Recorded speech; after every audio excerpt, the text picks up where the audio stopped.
Welcome, my friends. Oh, my microphone is very far away from my face. Sorry about that. Hold on, let's get this thing all situated. I'm gonna I'm gonna keep the air conditioning on because it is really hot. But welcome. Let's see. I think are we online everywhere?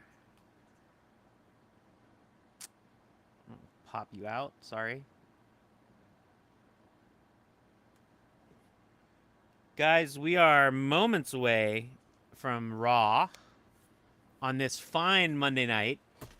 It is on the Sci-Fi Channel, so I'm really hoping that we get a different Raw than normal. It's going to be a remarkably science fiction-y Raw. Uh, I just got back from San Diego Comic-Con over the weekend, so I didn't get to talk about SmackDown or Death Before Dishonor or even the or Collision, or I didn't even look, but I think there must have been some New Japan even. There was a lot of stuff going on this weekend. There was a gigantic amount of wrestling that I did not watch. I watched all of it. I lied. That's not true. I did, in fact, watch all of it. I just am still catching up from all of it. So we are glad to be here. It is now. It is forever. Together, forever. All that stuff. And we are getting started. Let me just make sure that everything live is live.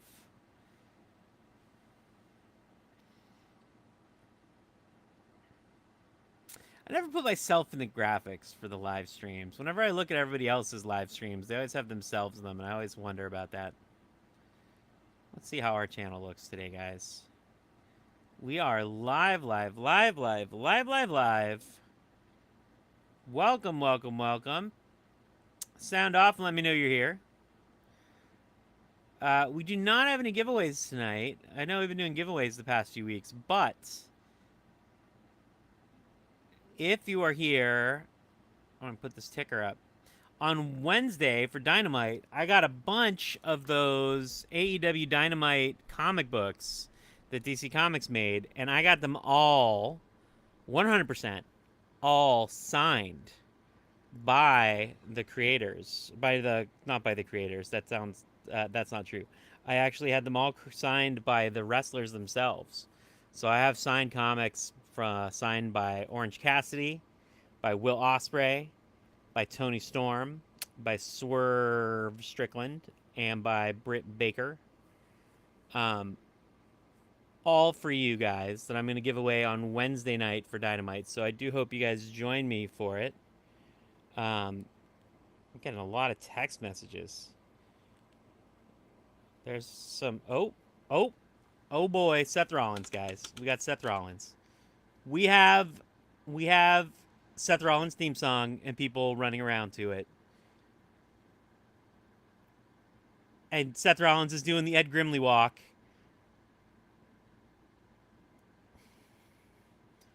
And he is wearing his referee He is wearing his referee blouse. He is dressed like a soccer mom. He's dressed like the soccer mom who has been chosen to referee the game and wants to make sure that she's dressed appropriately.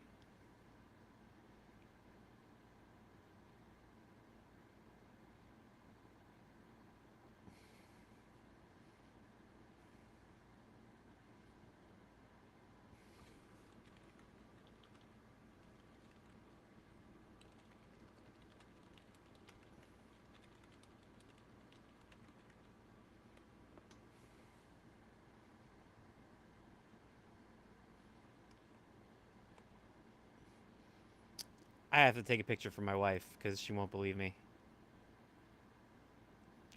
Waiting for a good screen grab that I can take for her.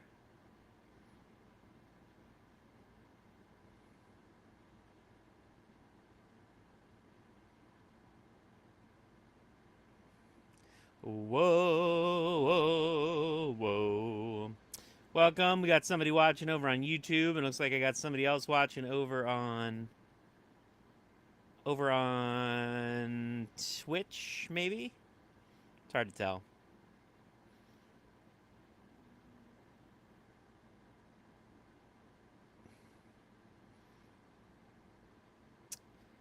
Oh, Seth. What are you wearing?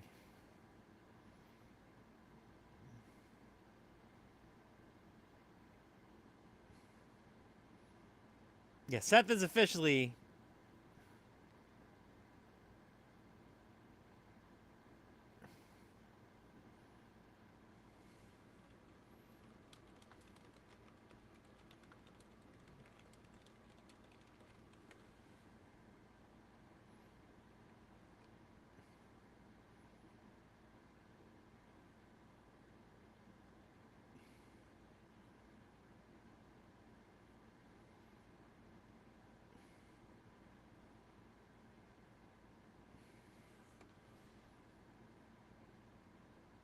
What a ridiculous outfit he's wearing. It's really, truly ridiculous, guys.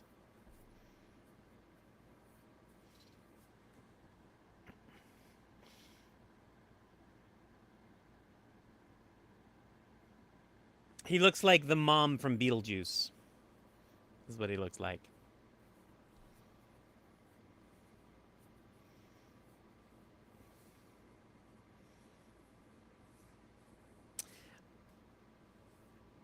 There's been a lot of criticism. I'm really curious to find what you guys think. There's been a lot of criticism about having Seth as the guest referee, that it's actually too soon in the feud. That we're having this match, but that we're not even getting to have like a straight match before the two of them get involved, before we have a third party get involved. The thing for me is that it's actually a three-way. It is actually a three-way feud. Um, and even just from a practical standpoint, like the reason it's a three-way feud, very clearly, is because they weren't sure that CM Punk was gonna get, was gonna get cleared in time. I mean, at least that's what it feels like to me, anyways. Is that they were sort of like, just in case, we need to make sure that Seth is involved.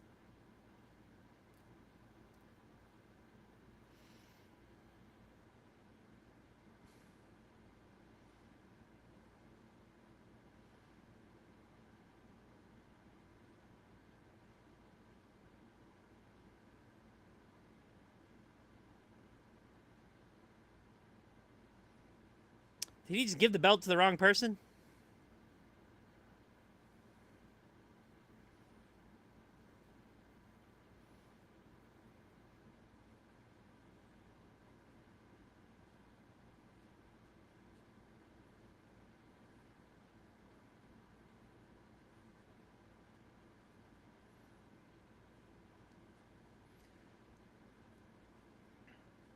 They're going nuts for him.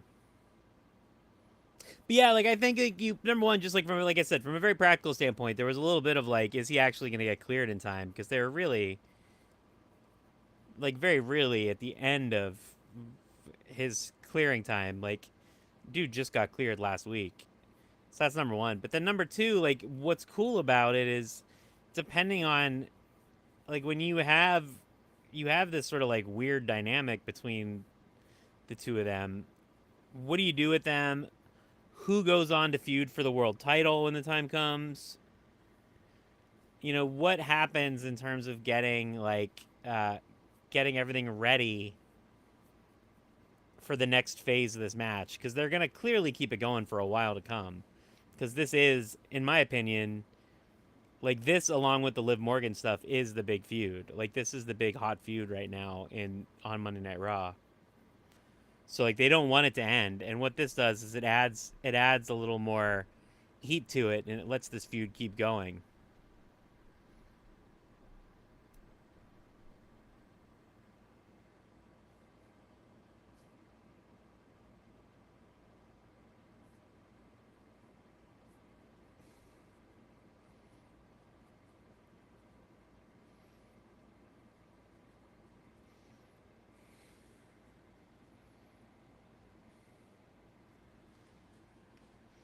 My wife is theorizing whether or not Drew McIntyre has a designer, or whether not Drew McIntyre, whether Seth Rollins has a designer who designs the stuff for him, or if he buys off the rack.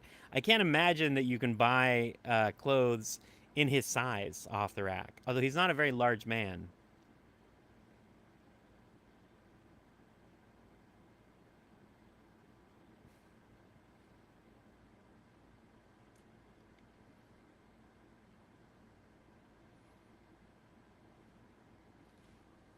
I think it's a legitimate question, though.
I wonder if they're chanting DM Hunk. I think they are.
I think they specifically want this fight tonight, though. I don't think they want to wait.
Looks like we got like 24, 25 people watching from over at Twitter. Welcome, guys.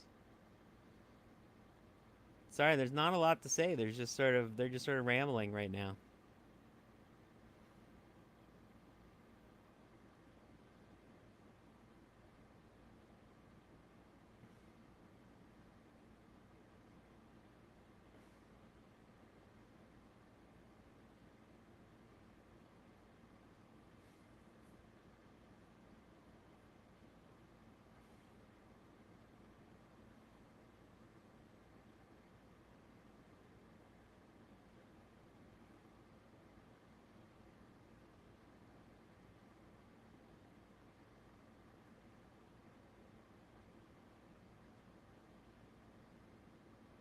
If it counts to 1 million, it's going to be a much longer pay-per-view than normal.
Mm.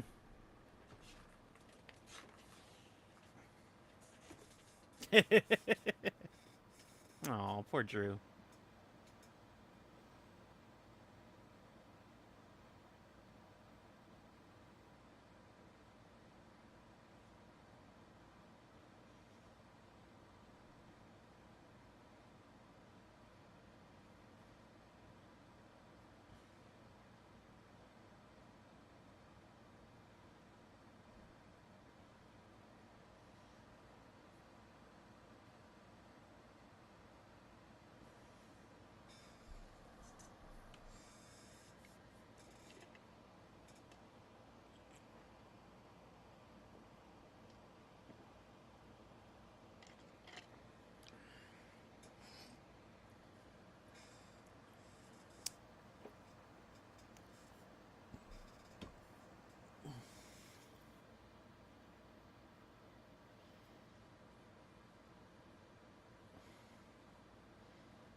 Oof.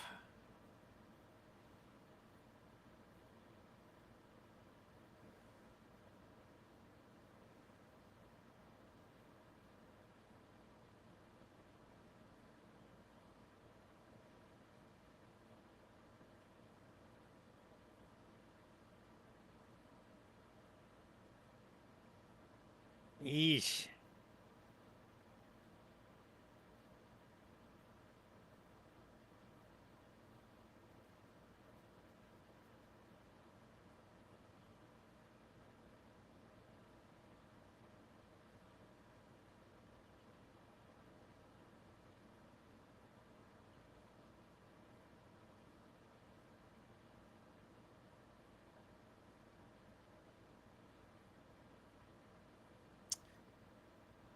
Oh, he's good when he's good.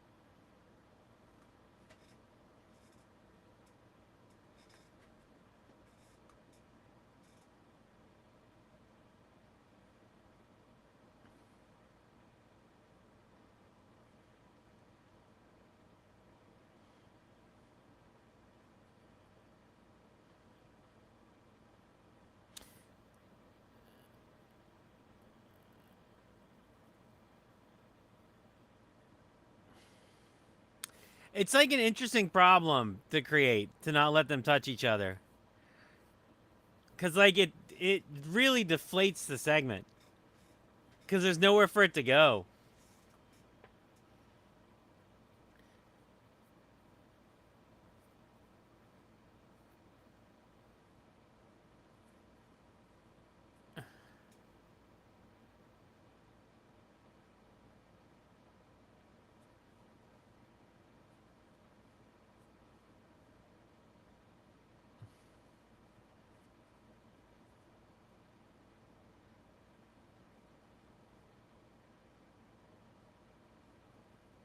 I mean, they have to literally every week because it's always in a different city.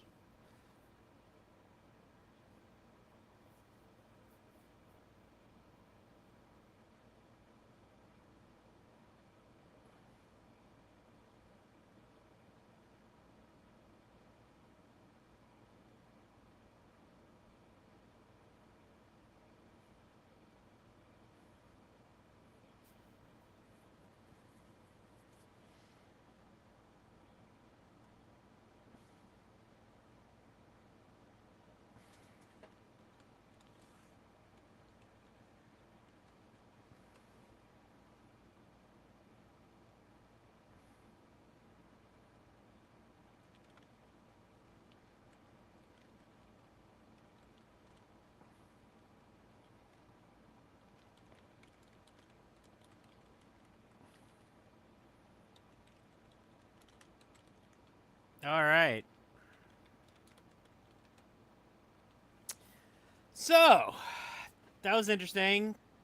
Yeah, it's funny. Like, it really deflates any tension that they can have because they can't touch. Like, I know that it's supposed to be, it's like supposed to be doing the opposite, right? Like, it's supposed to be building up the tension by having them like locked in like a we want to fight but we can't. But instead, it really has the opposite effect. It's sort of interesting. Meanwhile, there's Joe Hendry. Joe freaking Hendry.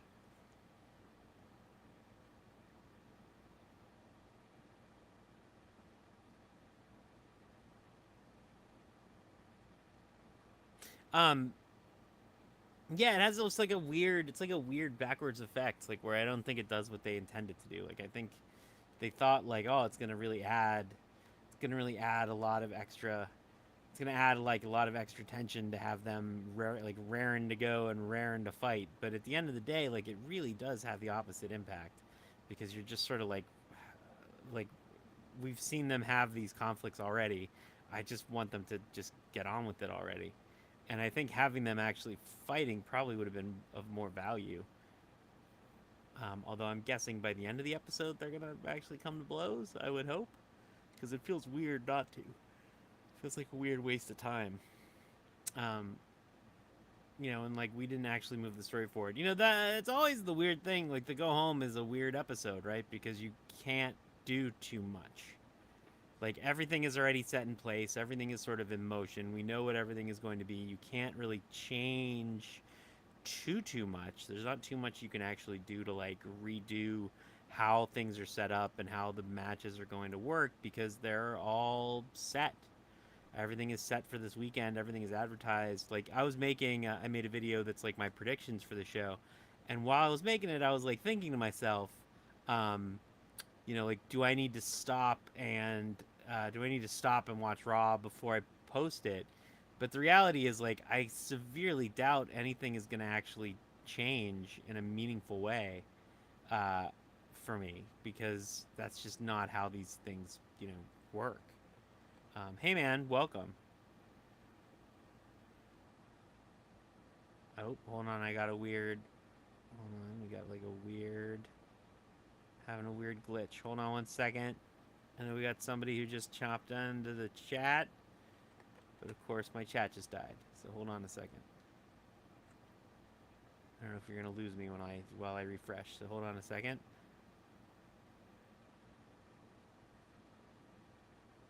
Where did you go?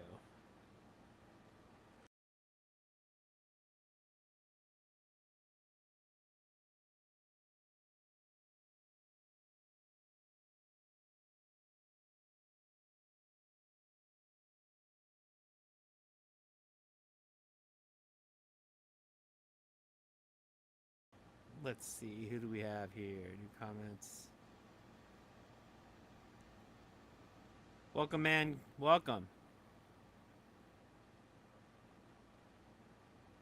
I don't know why that crashed. We crashed for a second there, but we should be back. I don't think we lost. I don't know if we actually lost anything. If we lost anything other than a few seconds' time. A few sad, heartbreaking seconds. Sad, sad seconds. So yeah, like I wish they let them fight. Like not letting them fight, I think is a overall negative. Like I don't think it actually accomplishes what they were trying to accomplish, because like it was a tense moment, but I don't know that it was so tense that it like actually accomplished what they were trying to accomplish. I think it was probably overall more of a letdown than an actual successful segment, which is a bummer. Oh, and let's see, are we back?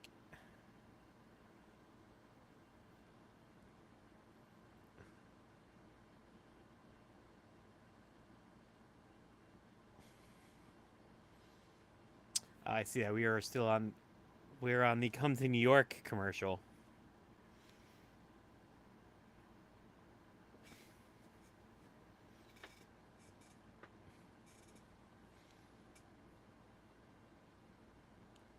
There we go. And we are back.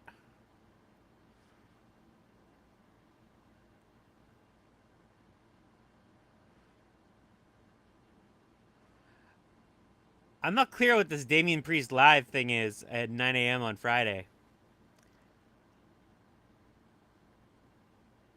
I like to think it's just going to be him standing there and everyone can wave at him and he can wave back.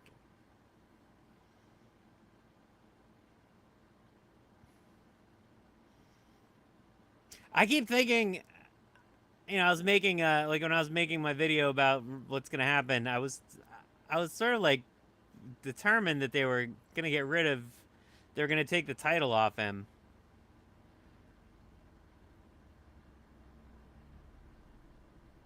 Well,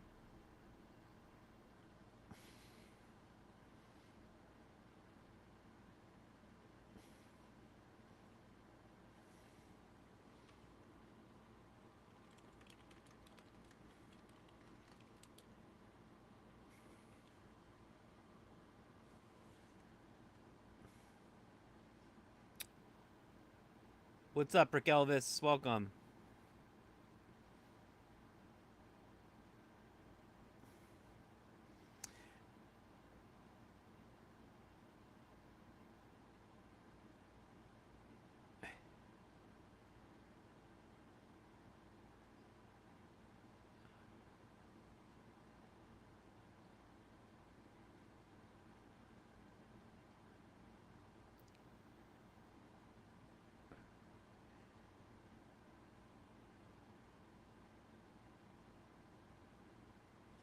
I think it's interesting they're not doing anything with Chad Gable for SummerSlam. Like I sort of assumed that they would do something with Wyatt Six of some kind with Chad Gable and with the Creed brothers, like just something. But they really, there's nothing planned. There's nothing announced. Seems like a weird choice for how much time they've committed to it and devoted to it.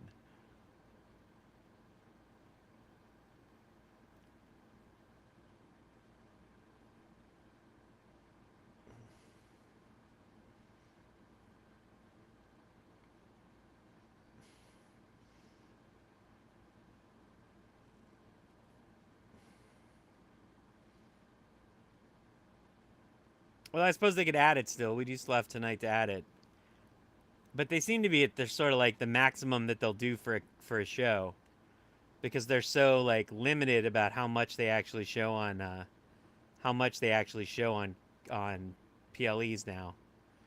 And I think we're at 6 matches, which is like the maximum they do now. Although I would think like you're doing a convention, you're doing a show at a stadium, like you want to make it a bigger show.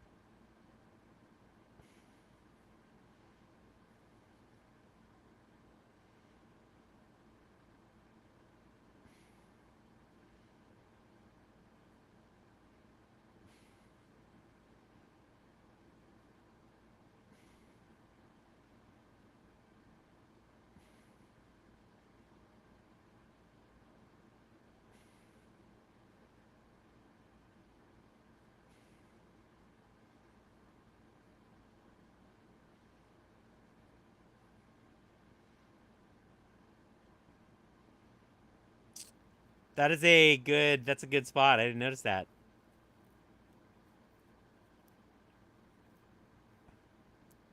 Yeah, I don't know. I don't know if the lights are out because they're I don't know if the lights are out because it's not a sellout. It might also just be the lighting in the arena.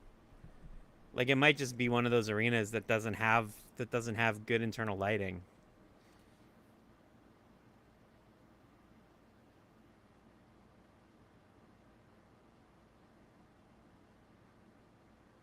I will guarantee you this. Nobody is going to start complaining about them the way they would if it was an AEW show where everyone would be freaking out. There will be no conspiracy theories the way that there are when when AEW doesn't have lights on.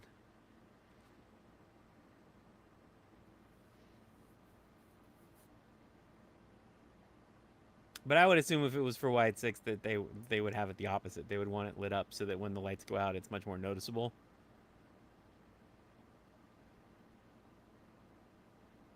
Hello, la people. Welcome. Looks like I got to turn the chat overlay on, guys. Let's see. There we go.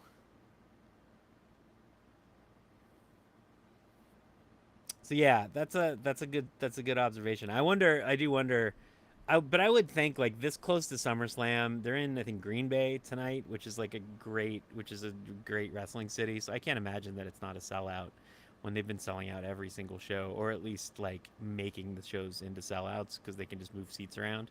Because they tend like no matter what, right before the show starts, they move people around to try and fill in. So the bowl is the bowl will always be full, no matter what, because they need it to be.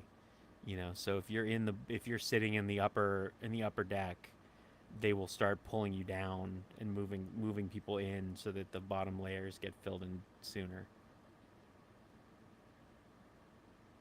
I mean, that's the real trick for buying tickets to wrestling shows. Like I'm an idiot, right? Like whenever I go to wrestling shows, I always end up buying my tickets like right away because I'm, paranoid because I have that like the FOMO thing. I'm always worried about missing out. But like the reality is that if you're smart, you wait until the day before and then you can get tickets in the front row for like $50 because they just need to fill in. They need to make sure those seats are all full. So if you can just wait it out, you'll almost always get seats right in the front. Like you'll get seats on the floor right near the front. Not necessarily on the right side where you're looking at, you know, camera side, but like uh you could always get them on it. You missed, I was talking about, my wife is fascinated by Seth Rollins and is curious how much of that stuff comes off the rack, because it seems hard to believe that he's getting all of his stuff custom made, but at the same time, like, is he buying those outfits like off the rack, and do they fit him? Because he's not a huge guy, right? Like, he's not that big. Like, I think he's only like 5'10" or 5'11", so he's not huge. So it is totally conceivable that he is finding a woman's black and white striped poofy top. Like, that is a conceivably, that is a off the rack woman's top that he found. You know, like, I have no, hey man, I have absolutely no, I have no doubt in my mind that he could, if he wanted to, find that top uh, out in the wild. You know, so is the question, is like, is he buying them, or is someone making them for him? It feels like he's really toned down the wardrobe as of late, and then the past 2 weeks, like, because last week he had like the drapes outfit he was wearing.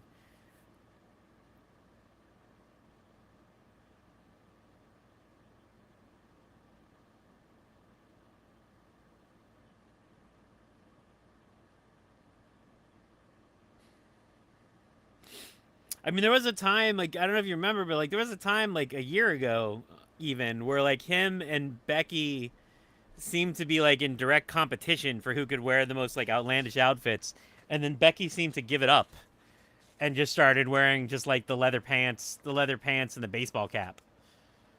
The stupid, very stupid baseball cap. Like, the baseball cap looks ridiculous. Don't get me wrong. Uh, why does he have a free Otis T-shirt? That's amazing.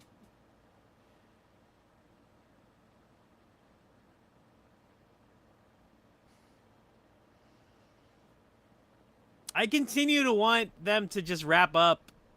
Like, they never really finished the Alpha Academy storyline, and they're still only sort of half doing it. I wish they would, like, I wish that they would just finish it and like let him have his, let Otis have his like big hero moment and wrap it up.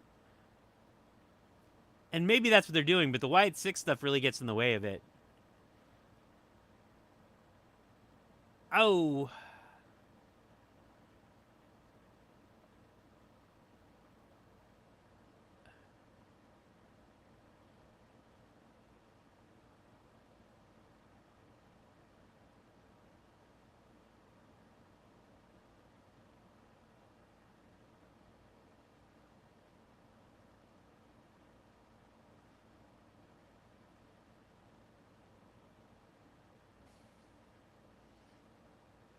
oof.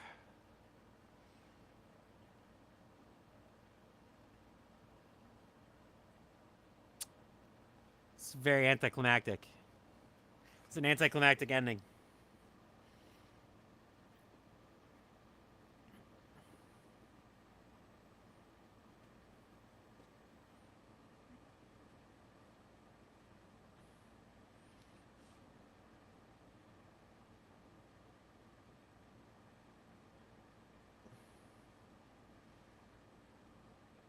Are we gonna get Wyatt Six? What do we think?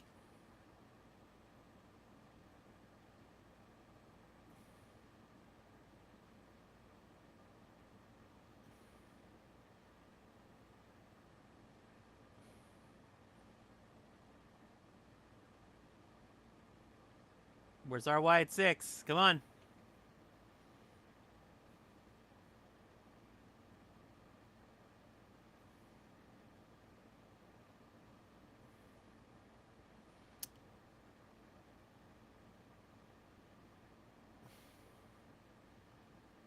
There we go.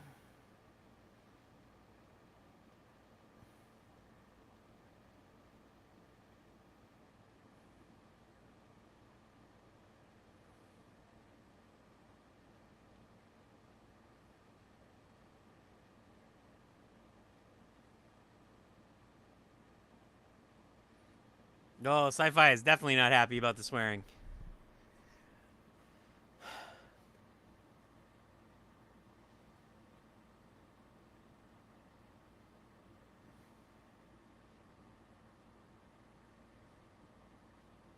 I mean, it sure feels like we should have a match at SummerSlam.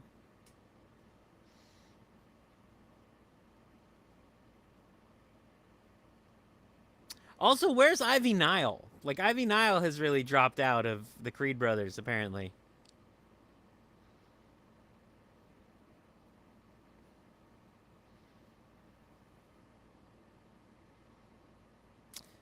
I like that the Wyatt Six walks much faster now. They really have picked up their walking pace.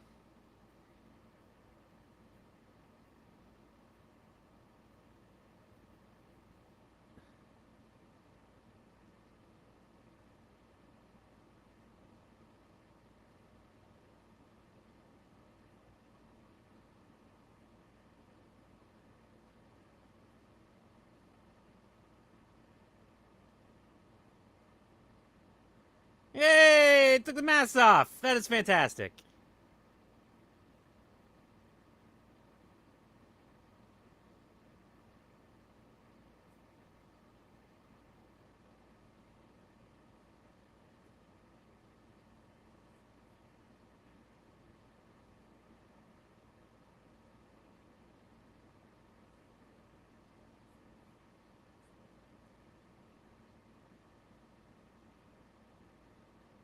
Oof.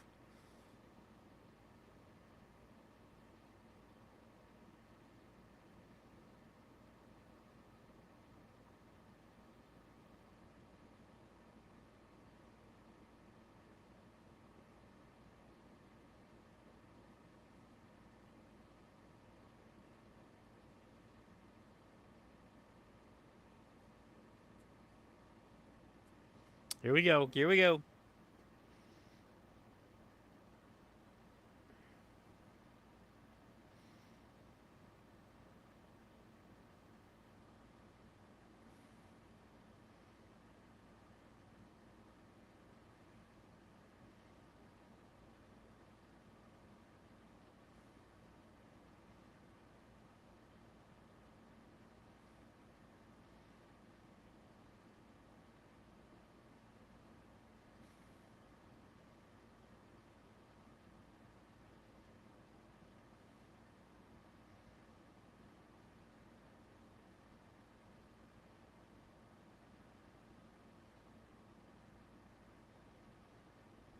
Pretty good.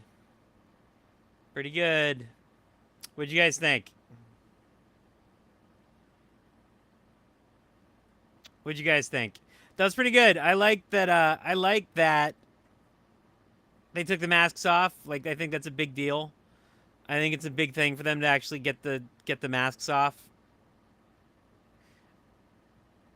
Um, like I think that if you don't take the masks off, you have a big problem. And the whole time I've been sort of speculating about like how important it is for them to take it off. Yeah, I do too. Exactly. Like with them with the masks, I think it's just incredibly silly. With them without the masks, it's like, okay, this is a thing that could work. Um, it does, however, I do want to not to like harp on this thing that drives me crazy, but they are coming through the area in the back. They are coming through a gorilla position where they did attack all those people, and apparently nobody cares, which is weird. I do still think it's very strange that they have no problem walking through, and nobody seems to bother. It doesn't seem to bother anybody. But other than that little thing, uh, I am very glad they aren't wearing the masks. I'm very glad to see them actually wrestle. I wonder if we're about to get them added to the show for this weekend now that they actually did moves in a ring. Um,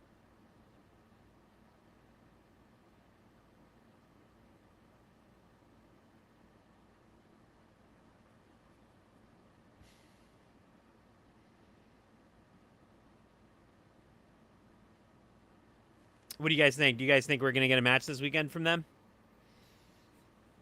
Let me see if I can do.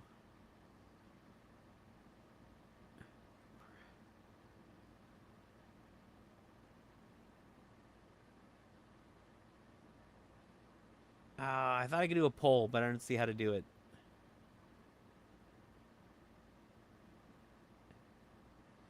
I thought there was a way for me to do a poll, but it's not working on my end. I was gonna do a poll about it.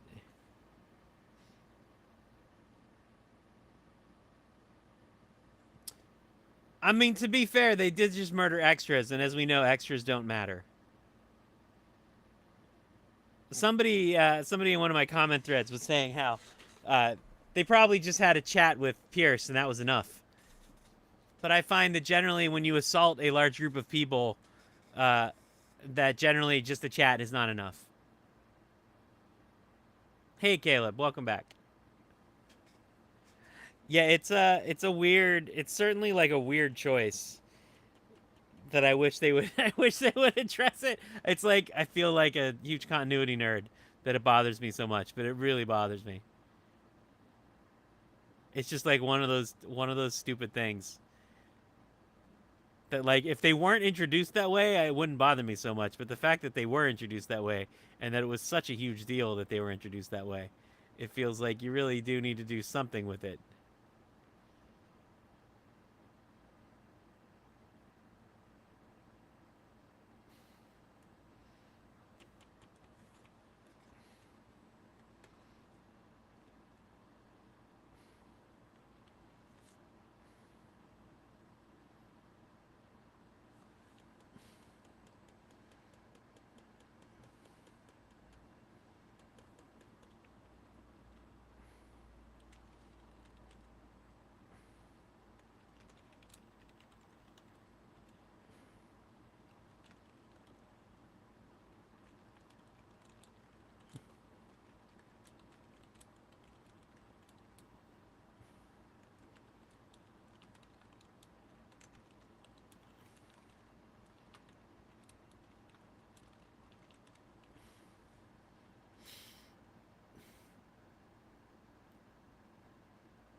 I don't know. Maybe they're like just gonna keep waiting to play it until way later.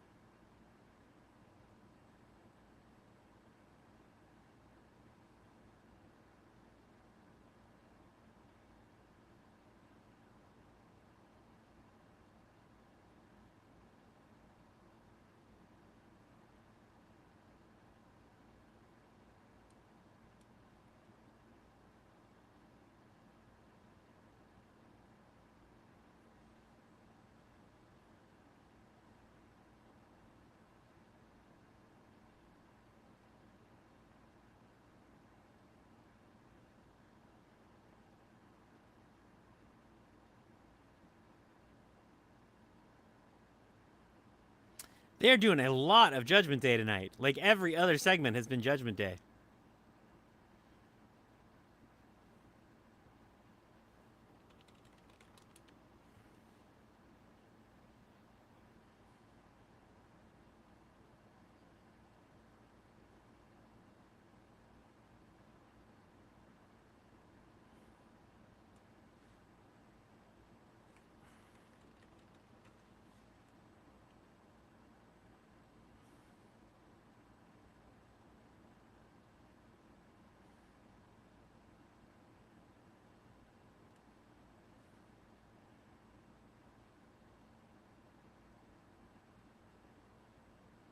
I also feel like this match should probably be on the pay-per-view, but I guess not.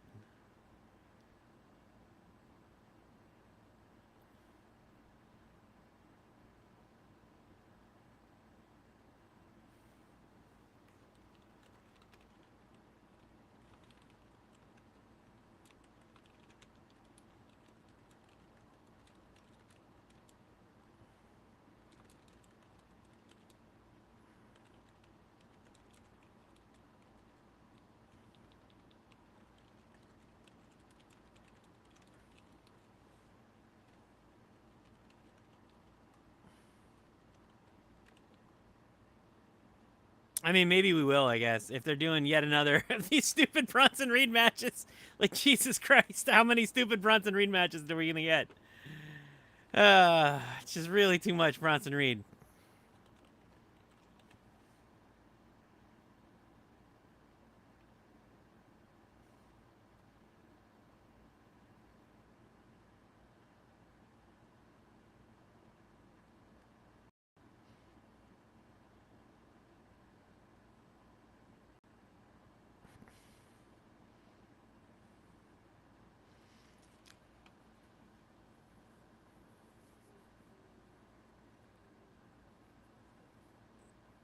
Like Bronson Reed is just essentially a weird prop who's in the middle of all this stuff.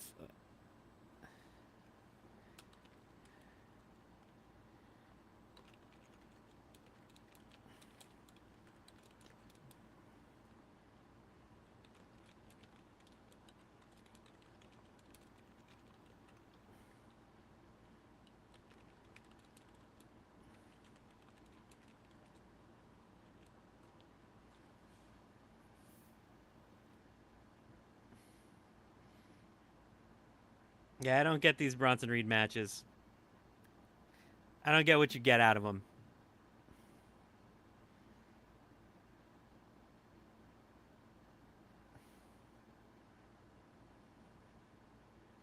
I like, the thing with Bronson Reed is when, again, I've talked about this before, but like, if you watch his like New Japan matches, his indie matches, he's real good.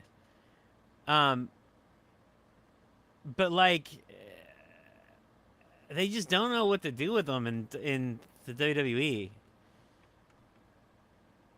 Like every one of these feuds, he's just sort of like the big guy that they smack around.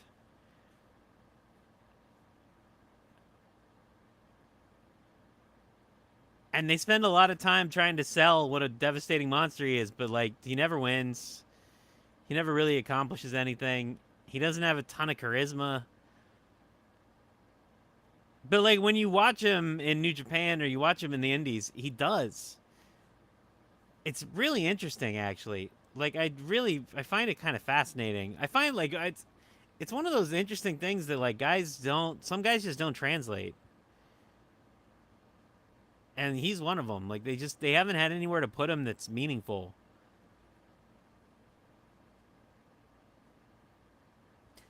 Like I think about Earthquake and Typhoon and like those guys, right? Which is obviously who they're like trying to emulate with them.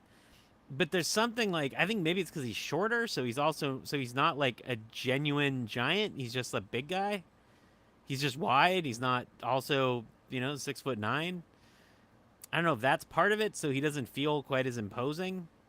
He just doesn't have the like I don't know, he doesn't quite have the look and feel of like a true WWE guy. What's funny is I think like if he went to AEW, because in general the AEW guys are smaller, I think he probably would actually feel 1,000 times better. Um,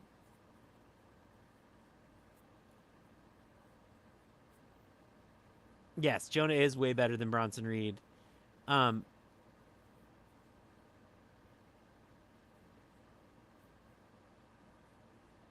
I guess, but Bronson Reed's been here for a long time. I mean, this is just what second tenure at WWE.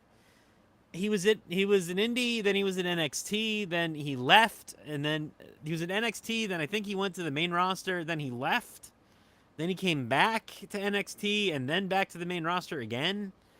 So like he's been here for a while now. So it's not even like he's new. Like he really has been around for quite some time. They just sort of like can't figure out what the hell to do with him.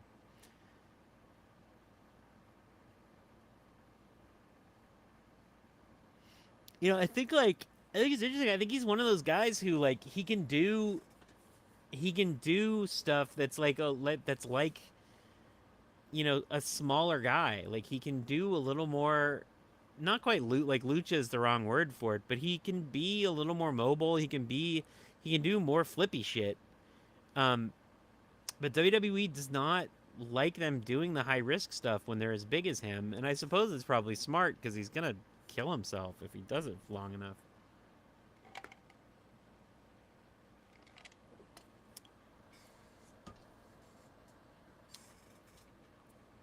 But he just gets no heat. And when there's no heat and you put him in these matches, and then the thing is like just take like his quality out of it, right? Like take him himself out of it. He's essentially just been wrestling like so he wrestled Pete Dunne then that match got interrupted. And then he wrestled in the same like storyline that he's not actually a part of the story Then he wrestled Sheamus, and then that got interrupted. And then he wrestled Pete Dunne again, and that got interrupted. And now he's wrestling Sheamus again, and this match is gonna get interrupted. So like he's not even the main focus of the storyline, yet somehow he's just there. And it was the same as like when there was the triple threat that he was involved in with Chad Gable and Sami Zayn, where like he's just sort of there. They're like, let's do Chad Gable, Sami Zayn, and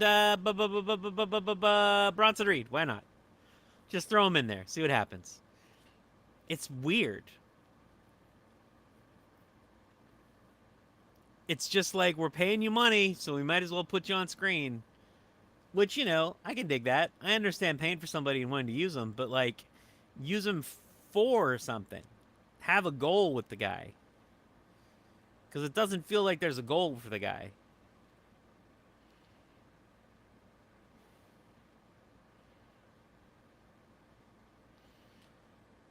And like, it's really like, if you look at the two of them next to each other, look at Sheamus next to him. Like, Bronson Reed looks like a pipsqueak. And the guy shouldn't, like, a guy who weighs that much shouldn't look like a pipsqueak next to one of your other guys. Like, he should be imposing and he should be threatening, but like, he's not big enough, ironically, for a guy who weighs that much.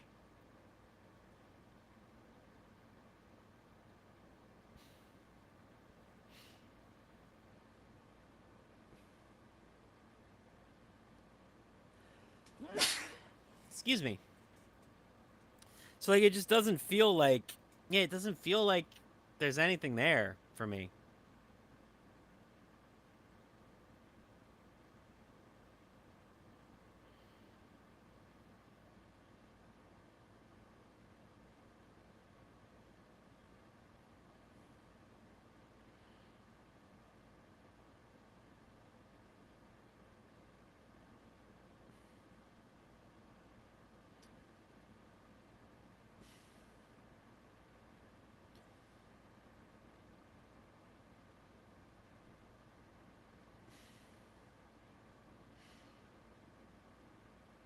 It's a bit like when he was fighting Ivar all the time. Remember that? They did like, there was a run where he was just fighting Ivar over and over and over. And it's kind of the same thing where it's just like, why are we just doing the same match over and over? Like, they feel like house show matches.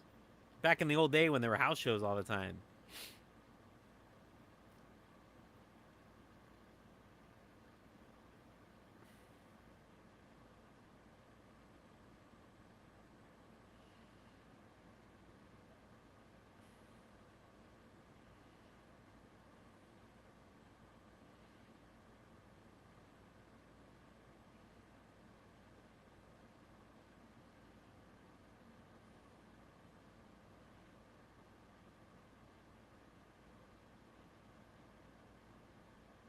Oof.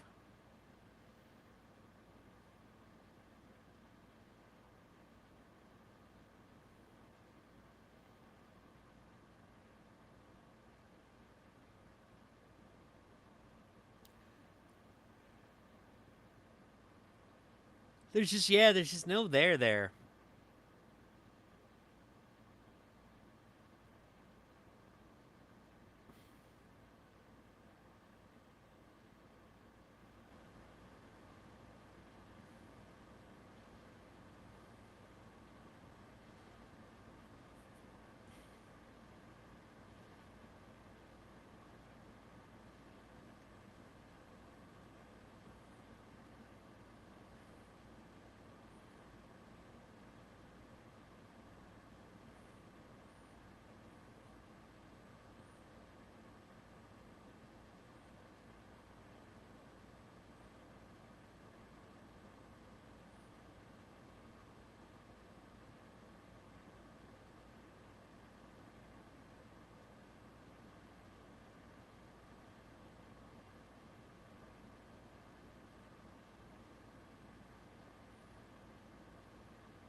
With a shillelagh, what does he think this is? New Japan? Does he think he's David Finlay?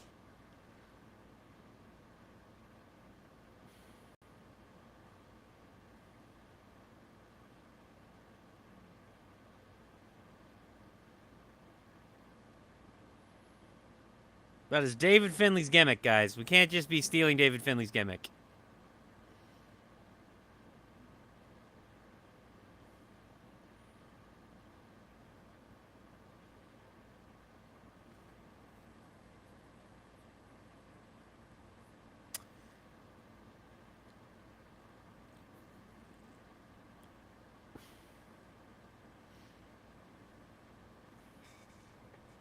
I mean, look, I appreciate them giving Pete Dunne stuff to do because I love Pete Dunne.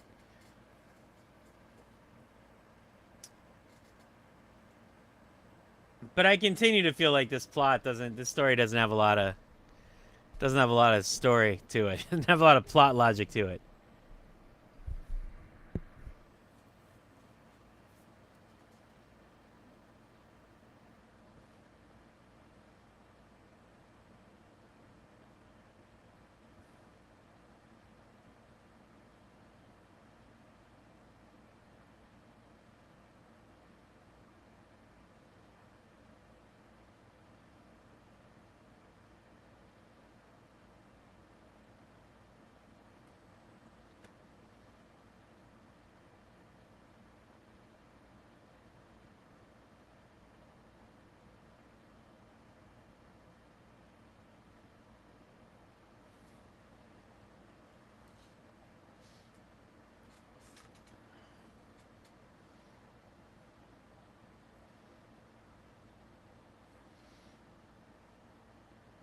Oh, they're showing the documentary. They keep saying what this. They won't say what this thing is. That's the first time they've actually said what it is.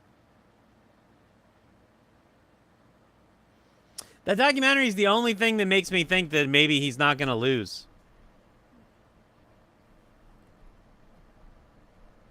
Like I do wonder if that documentary is the thing that'll keep Damian Priest with the title. Is that they're running that documentary.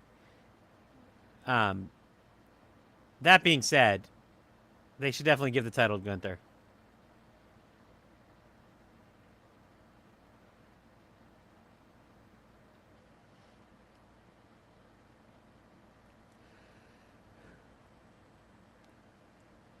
The like, sorry, excuse me. Like the one downside to giving it to Gunther is that once you give it to him, you can't take it away. Like it's gonna be on him forever.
I like these. I like these film promos. I think they're really good for them, and I think there's like a level of acceptance with them to realizing that some of these guys are just going to be better if you have time to let them film the promos. Because I think like Priest is just not in the arena. Like his energy is just not right. But like that's a great promo. Like that is a solid, fantastic promo.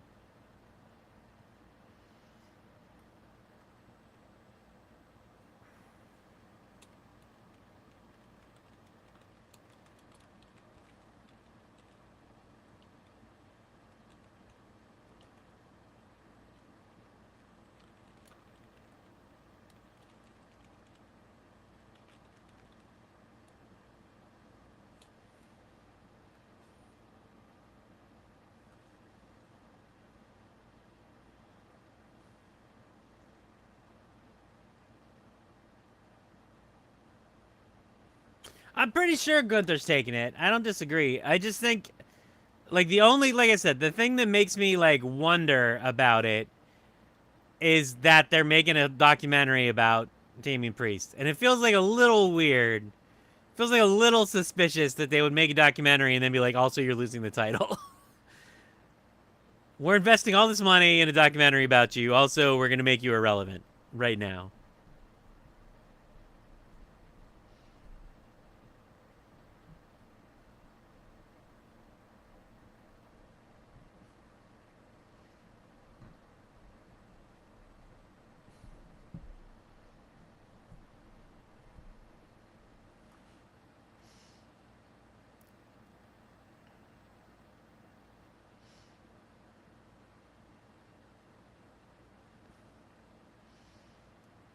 I'll tell you guys, I got a very unpopular take on what's gonna happen at SummerSlam as far as Solo Sikoa goes. I think I think they're gonna give Solo Sikoa the title. Let me take that back. They're probably not gonna give him the title. I think they should give him the title because I think that it's sort of the only way to save that version of the Judgment Day, or not the Judgment Day, of the Bloodline. I think that like if they don't give Solo Sikoa the title, I think they're kind of dooming Solo Sikoa. Like he needs the belt around his waist, otherwise, like, what are we doing with that character?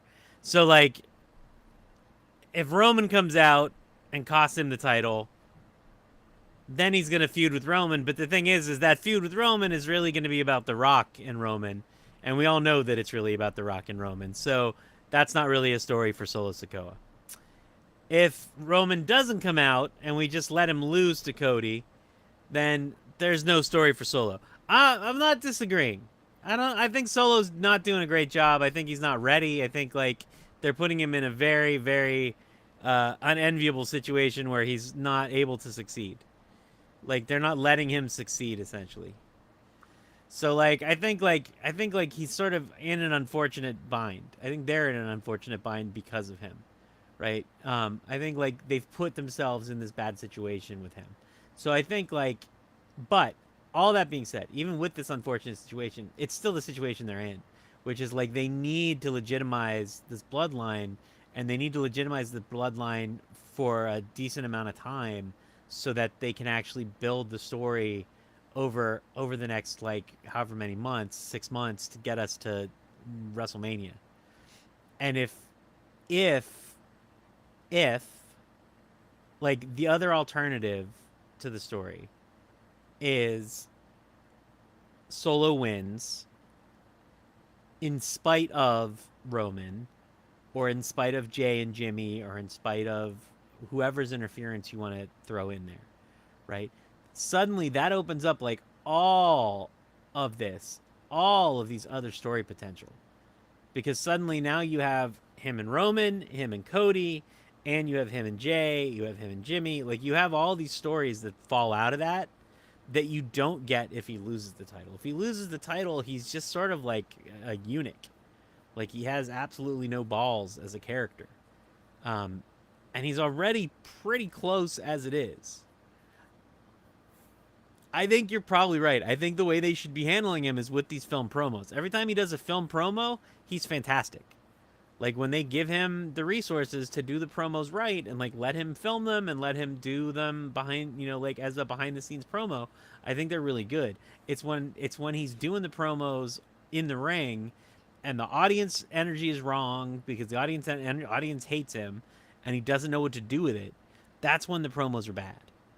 But when he's got one that's filmed and it's edited and he gets to do the best takes and like they get to like really stage it for him, those promos are pretty great. Um, it's look, he's not Roman, and like they need to emphasize that he's not Roman. But part of the way that they need to do that is by making him still seem like a legitimate threat. And one of the ways they need to do that is to give him that goddamn title.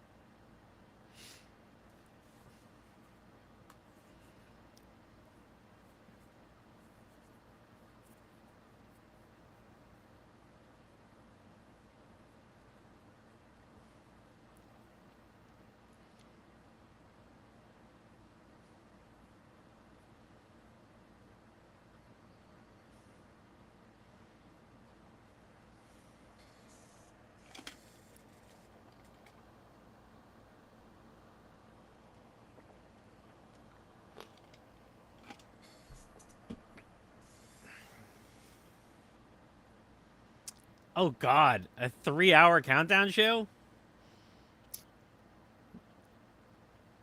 That is some counter programming to Collision right there.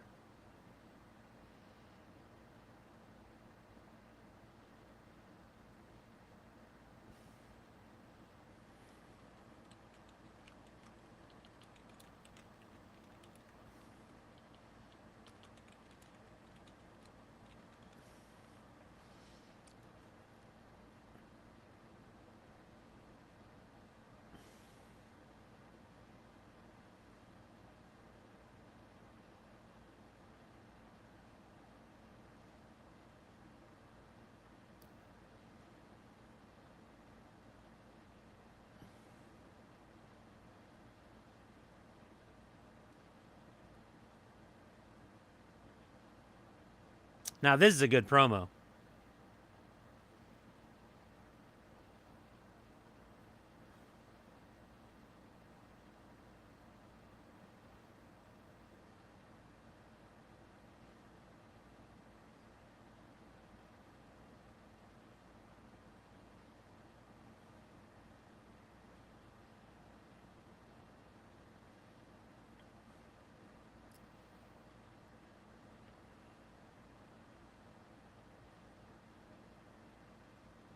Getting spray tanned into oblivion.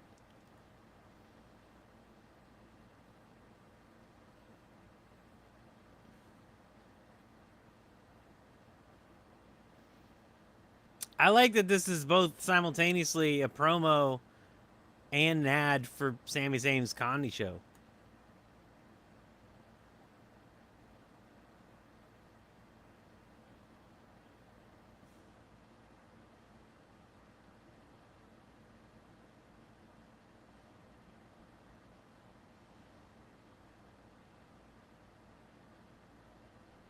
I mean, you certainly don't need to watch 3 hours of a countdown show. That seems insane to me.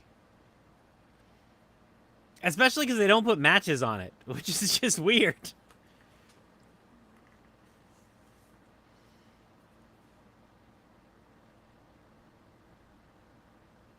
They need to give Carlito different music. It's very not Judgment Day.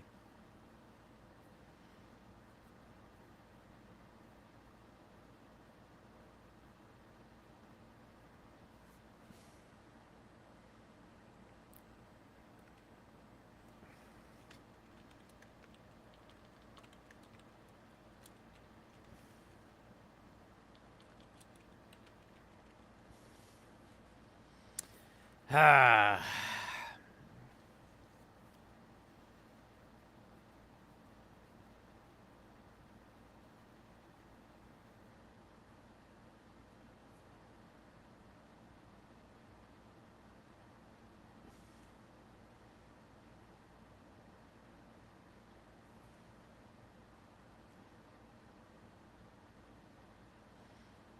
I like how uncomfortable Carlito is being a heel.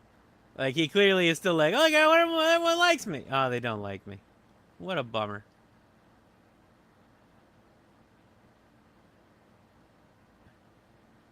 I don't think he is. Like, when you watch it, like, he's been on that, the Forgotten Treasure or whatever it's called show, the WWE Treasures show, and he seems like he's sort of like a dopey, like a sweet dopey kid. Braun Breaker, that is.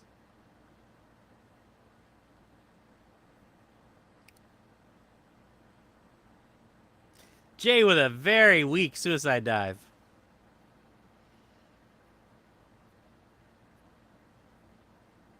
Don't yeet that. Don't you people yeet that. Now you're just encouraging him to do those weak ass suicide dives. A suicide dive is not jumping with your feet down.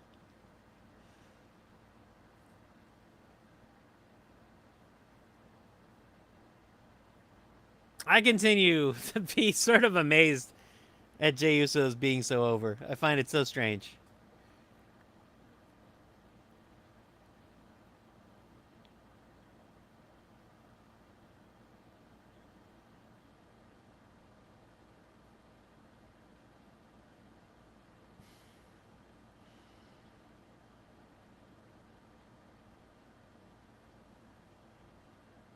He always seems gassed to me. He always seems like he's like ready to fall asleep. Like, dude is constantly looking for a tag.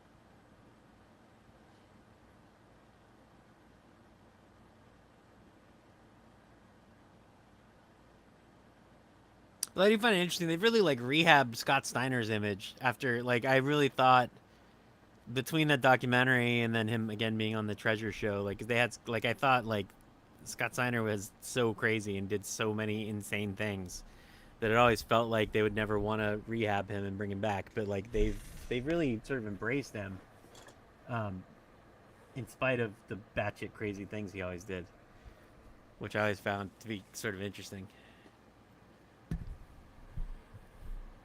Which makes you wonder how much of it was him being crazy. But I mean, he was really pretty goddamn crazy, and he really hates Triple H. I thought, but apparently Triple H is much more forgiving than his former boss, who was not, so forgiving.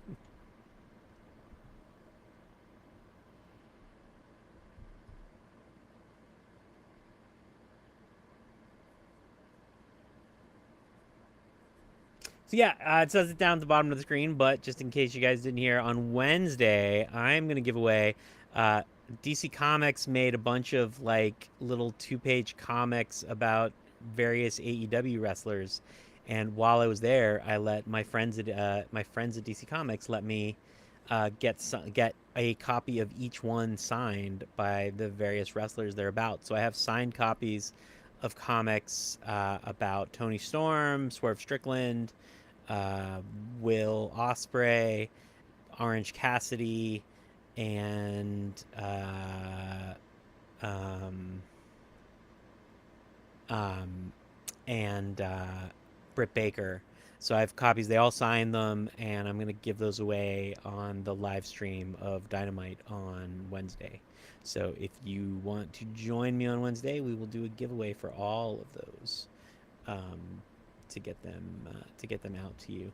And if you guys, I know a couple of you guys won giveaways of comics last week and the week before. Those all went out.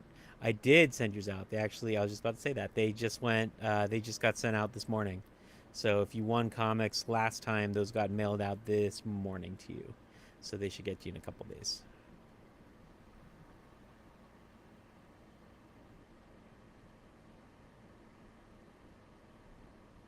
Comic Con was nuts. It was very very very exhausting, but I did get to see a lot of wrestling stuff and a lot of wrestling, including there was the AEW Adult Swim Wrestling Battle for the Booty, um, which was pretty freaking adorable. Um, and it was nice to see wrestling from like 8 feet away from the ring. It was really fun. It was a good time.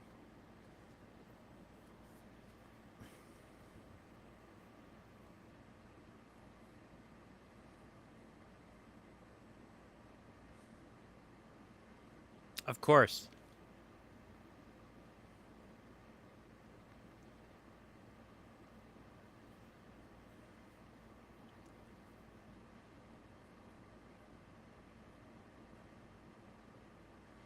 Oh, and hey, look at this. I totally forgot. Haha, look how cool that is. That is my Wrestling with Stories Tumblr. Those are available on our website right now.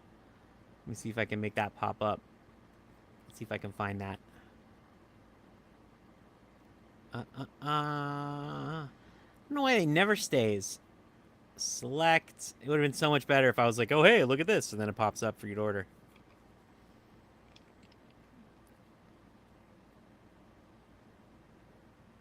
Come on.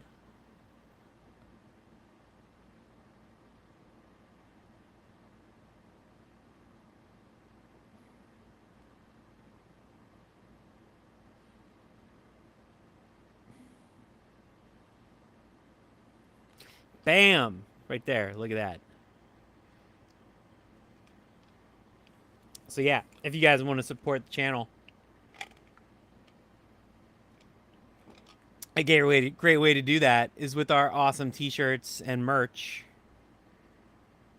including my favorite. Oh, that's not my favorite. Where's my favorite? Let me find it. Where's my favorite one? This was my favorite one. The wrestling is real, you're fake. T-shirt. I'm a fan.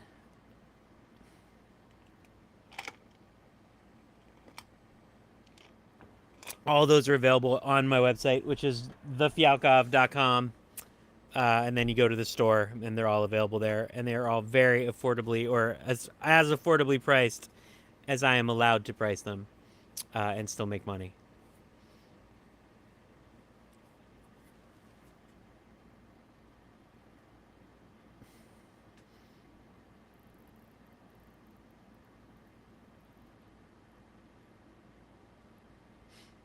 And you can always...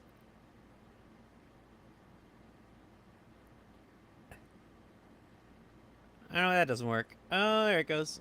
Oh, it's up in the corner, but it's blocked. But we also have a tip jar up there. Let me see.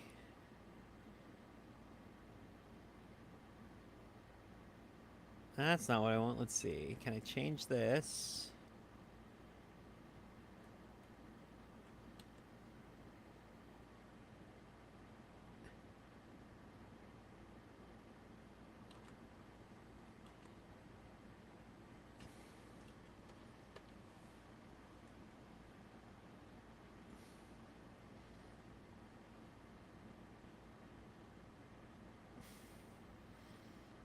Up in the corner, there's also, we have a little tip jar, although I don't know if you can see it underneath the word live. I love me some Zelina Vega.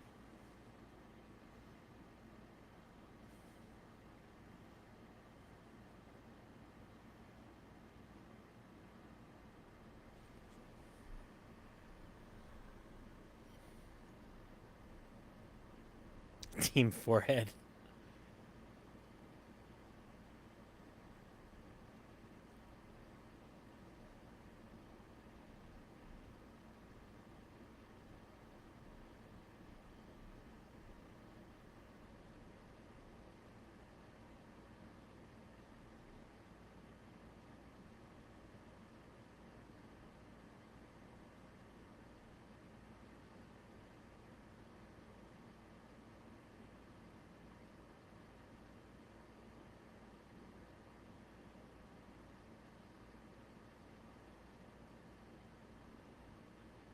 Oof. Turn her around. I don't like this. Oof.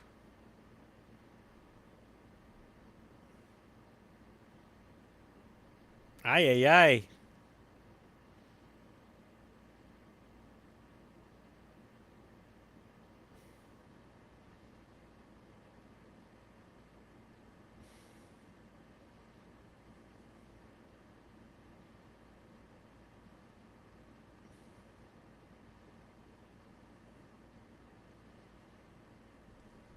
These, the documentaries this weekend, I'm really surprised they didn't do 2 hours on Paul Heyman. It was a real, missed opportunity, I think. I think it was a real shame. Because it was real good, but man, they could have easily slowed down. They really, like, sped through. They really sped through it all. They didn't even talk about him in Punk at all. They didn't talk about him at OVW. They didn't talk about, like, any of that stuff. Seems like a real missed opportunity to me.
I still think I gotta say one of the things I think about all the time is how much better Raw would be if it was shorter. This 3 hours is just too long. The fact that we're like only halfway through, I think is just too much. Like I know they have a ton of talent they got to service, but it always feels like there's just too much going on.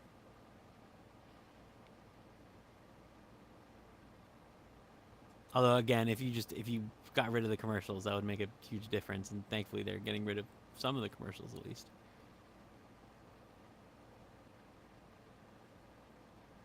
But the 3 hours of Raw is too long. There was someone was writing today. I saw in the news that someone was talking about how thinking about making, um, they're thinking about making Dynamite 3 hours, which I think would be a ginormous mistake, uh, because the last thing we need is that. I think right now, like they're not filling. I think AEW has trouble filling all 5 hours of the programming that they have right now. Like Rampage doesn't feel essential. Collision tends to not feel essential.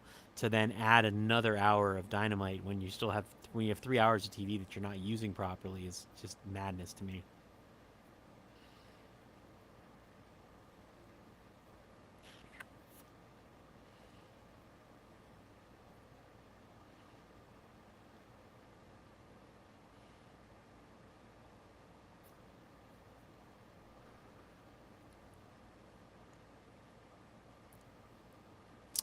Pretty exciting to have Joe Hendry come back tomorrow. In case you can't tell.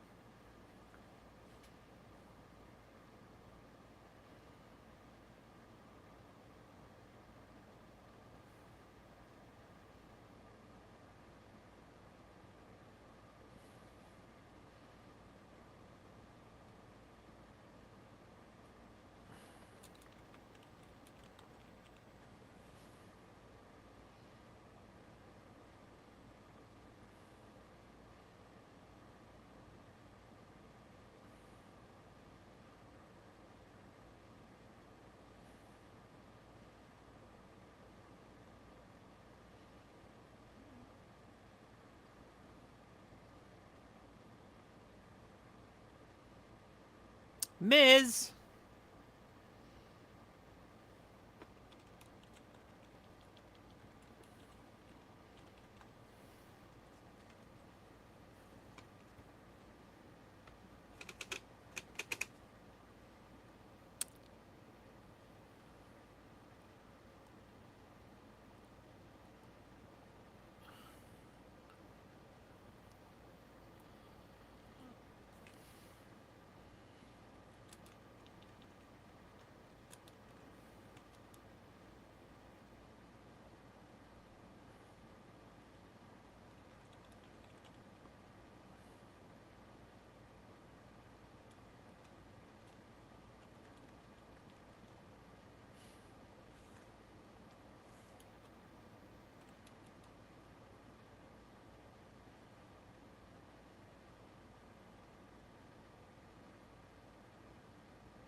Cute.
Right. We're doing the carrying cross thing.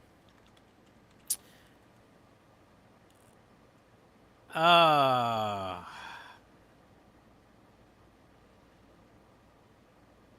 oh, guys.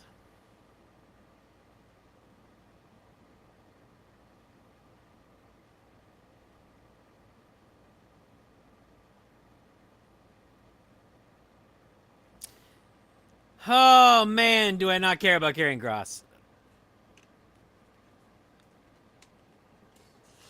I really wish I understood carrying cross. Or understood why. I'm gonna get him, I guess. It just, like, it does not work. This iteration just does not fly.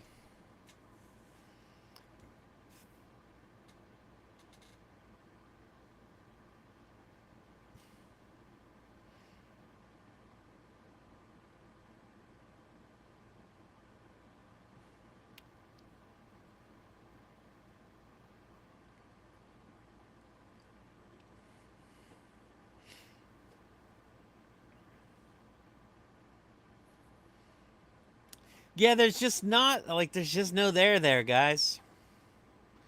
There is just no there.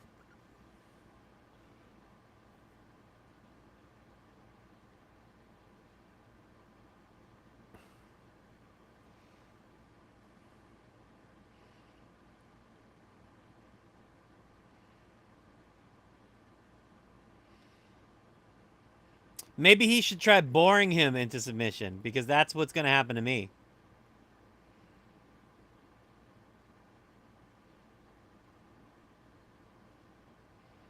Oh, God, no. Please don't.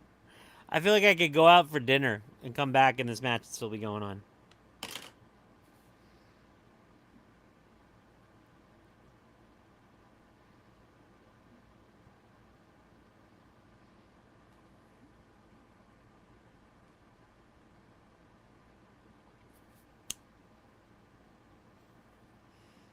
Oh my God, this is the stupidest angle. This angle makes me so irritated. I wish.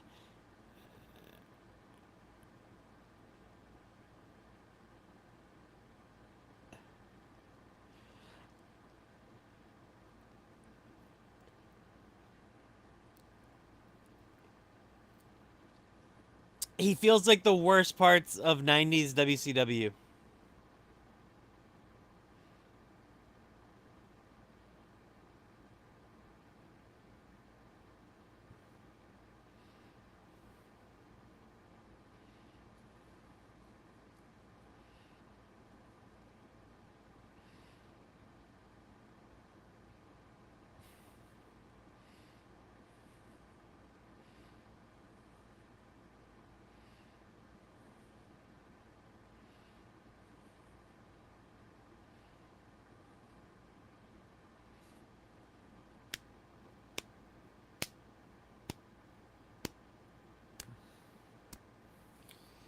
Oh, please make it stop, guys. Please make it stop.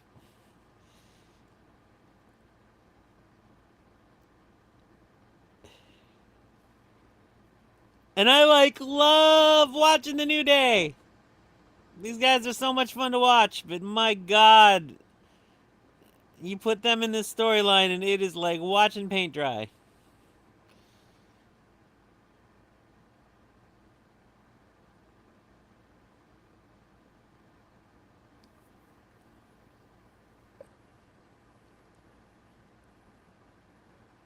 It's like they put it in as like a test.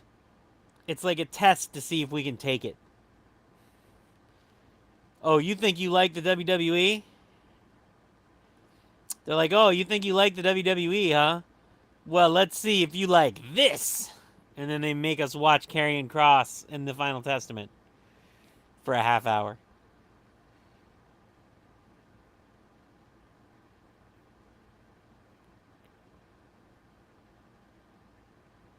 It is just so painful.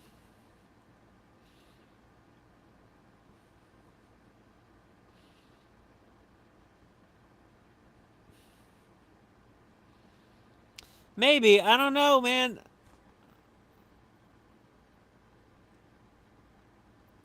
I don't know. I don't even think like it's not. There's just no charisma there, which isn't fair because like I think he's been charismatic and interesting before. It's just like, what are they? They feel like a they feel like an early '90s WCW faction. It's so old fashioned and so ugh.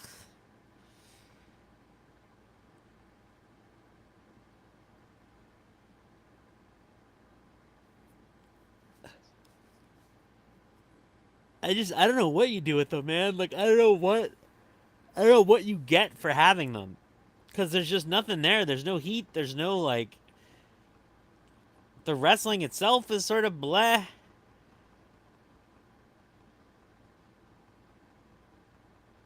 Like the storyline is what? The storyline is, hey, listen, I know this guy has been your best friend for 30 years and the like is the entirety of your existence as a professional wrestler. He has been at your side.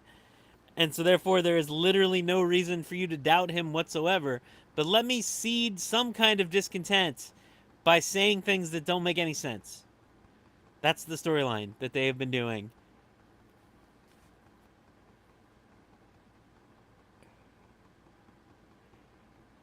And it just keeps going and going. Hold on, I gotta move this so I can hit myself. It's really hard to do because it's on a suspension. It has like a little rubber band suspension thing, so it's really hard to hit myself with it. But I can do that. That's better. Oh my god, make it stop! I mean, it is right now because it's on commercials, so it's not so bad. I mean, we're on commercials, so it's not so bad. But the commercials are, I don't know which is more painful. I don't know if I'd rather just watch commercials the entire time, so then I don't have to watch Karrion Kross.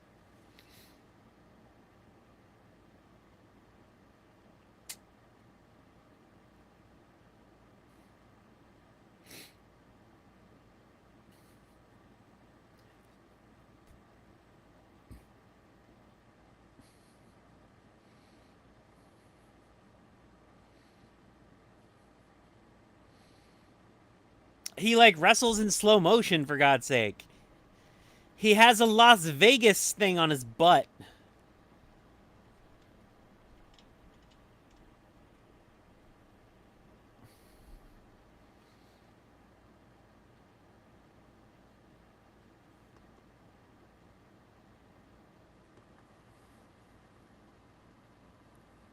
I feel like I really do make an effort to be as positive and as like forward thinking with as much stuff as possible. But like the Final Testament is the one thing where I'm just like, why is this here? What does he know about Triple H?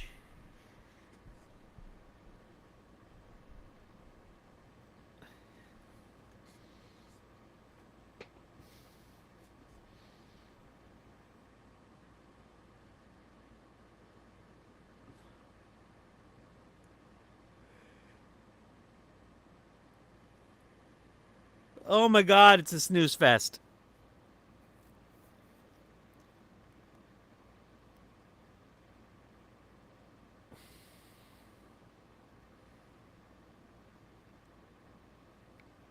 Xavier Woods being horrifically wasted.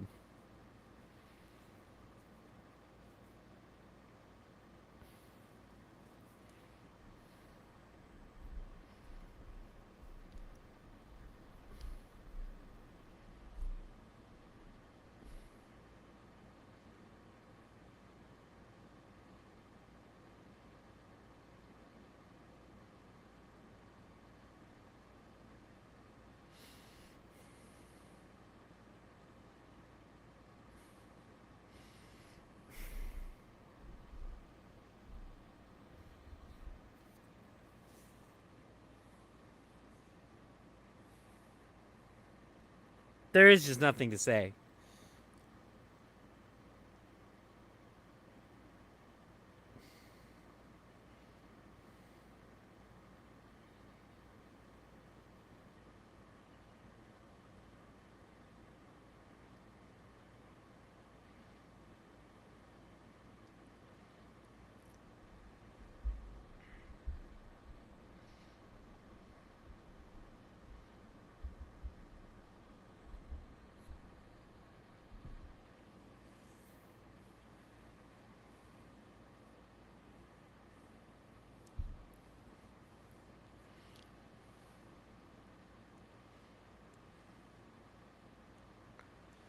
Oh, Christ. Thank God. What? Jesse the Body Ventura?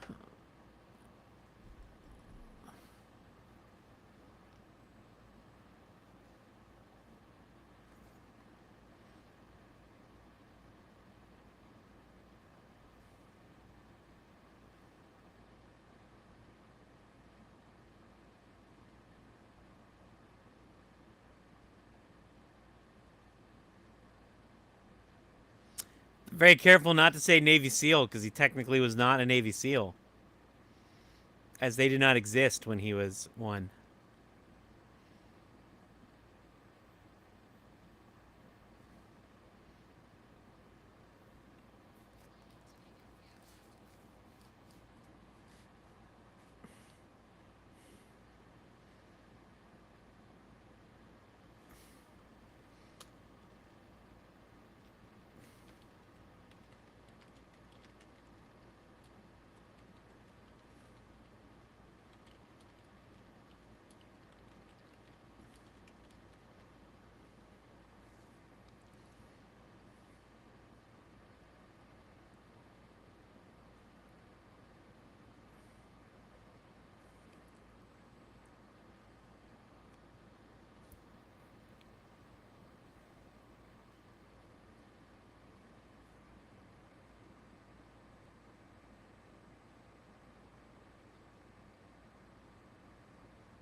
Oh, whoa, whoa, let's go.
Well, thank you for hanging out, man. I appreciate it.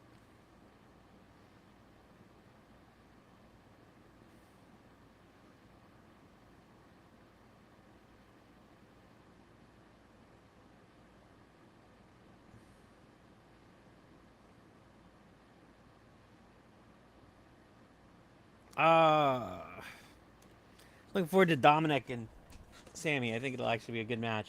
I think Dominic's really come a long way. Like, he's really gotten real good.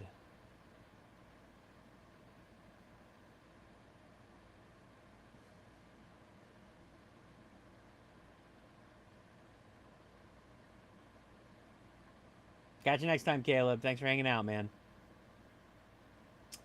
Um, I wonder. I do wonder what they're gonna do with Dominic once this is all said and done. Like, do they? They're gonna have to figure out what the next phase for him is. They've invested so much time and energy in him. Like, they can't just keep him. They can't just keep him as the same heel that he's been. And I think he's gonna come out of this. One of two things is gonna happen, right? So if he sides with Liv, if he turns on Rhea Ripley and sides with Liv at the pay per view, which is what everyone thinks is gonna happen, um, then he becomes an even bigger heel, and I think it's gonna be good for his career. I don't actually think that's what's going to happen. I think that what's probably going to end up happening is that he's sort of like trapped into like he's going to screw up again because he's such a screw up. Like that is just sort of his thing. I don't know that like he's never portrayed as being capable of having that much foresight to actually plan to be malicious. So I think he's just going to screw up, and then what I hope for is that he screws up and that gets him kicked to the curb. And when he gets kicked out of the circle, then he's sort of forced to go out on his own without Liv or Rhea, and then that lets him start to begin like a face turn because I think he actually has the ability to be a pretty good face. Like I think if you're following the Eddie trajectory, which he has been, like Eddie Guerrero was a great heel, but he was an even better face. You know, there's something really special about him as a face. So I'm hoping that we get to see that. Hoping that's the trajectory that we get for him. But I guess we will see what happens. I guess we'll see what happens at the show. What comes out the other end.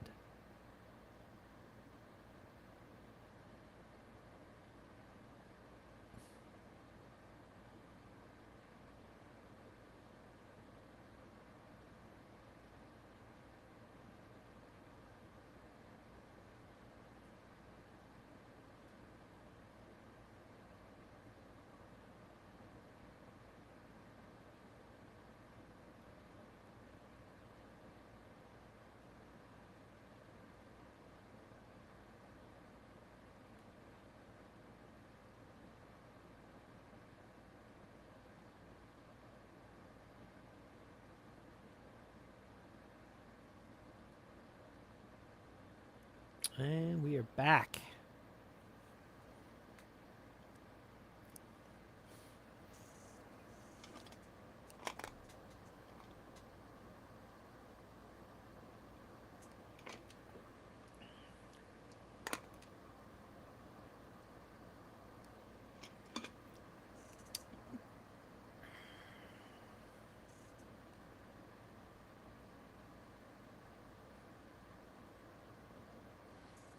Uh-oh.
Yowzers.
It's Michael Phelps of insufferability.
Ah.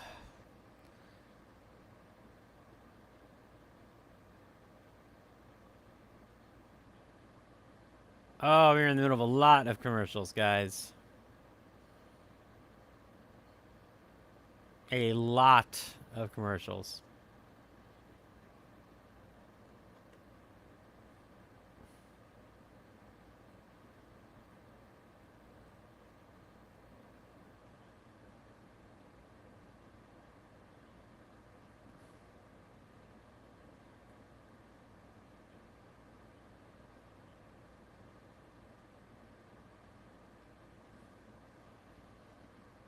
Mm, mm, mm, mm, mm, mm, mm.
Good, good, good.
Boo.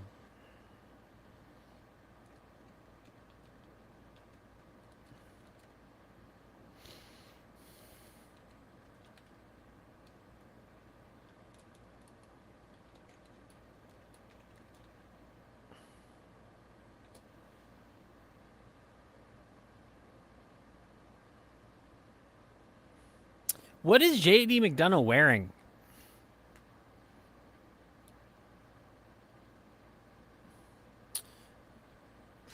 Let's see if he does a better Suicida. That's better.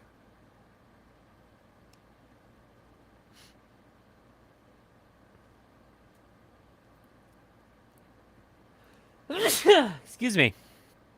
That was a better one. Oh, stupid Braun Breaker.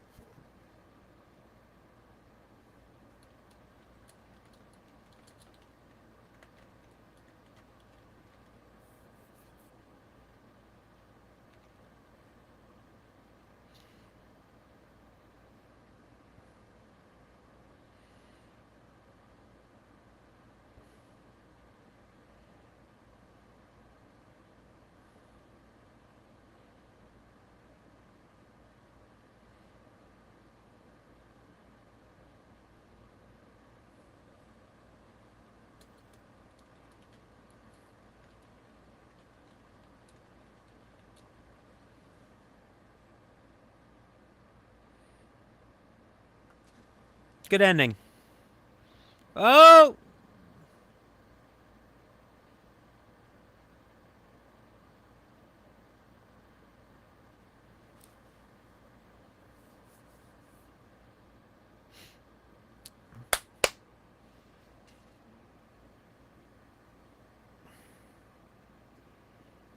Where'd Judgment Day go?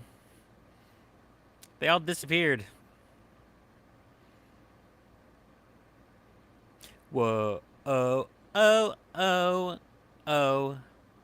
Oh. Oh. Oh. Oh. Oh. Oh. Oh.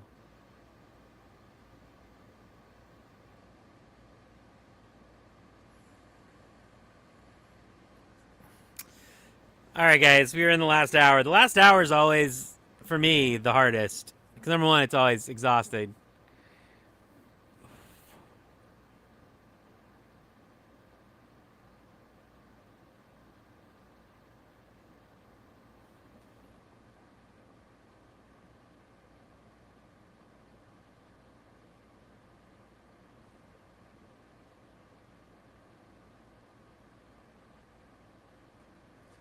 Who are we getting? Oh, it's Dexter.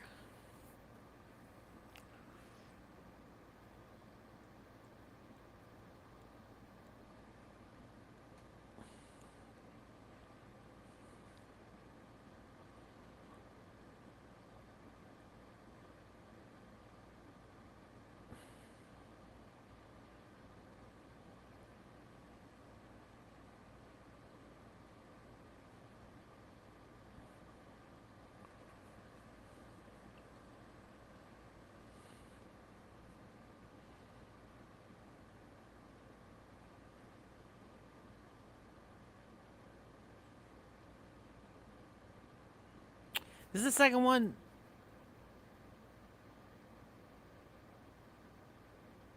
What? I don't understand why they're so contentless.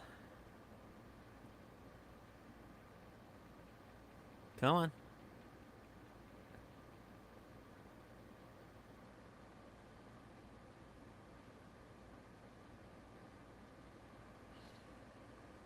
It's like they're scared to have content now.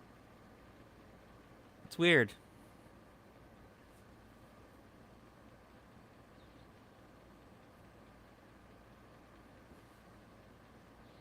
Oh, the stupidest.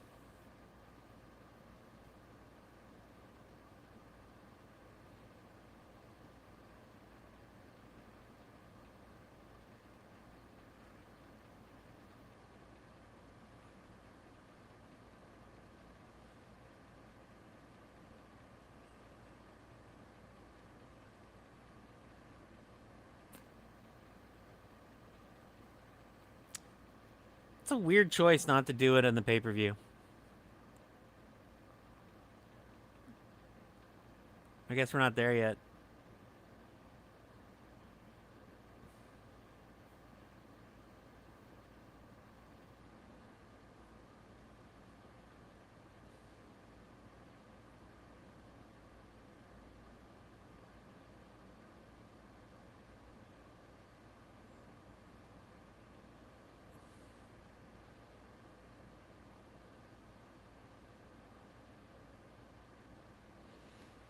Her thing is a little too much like her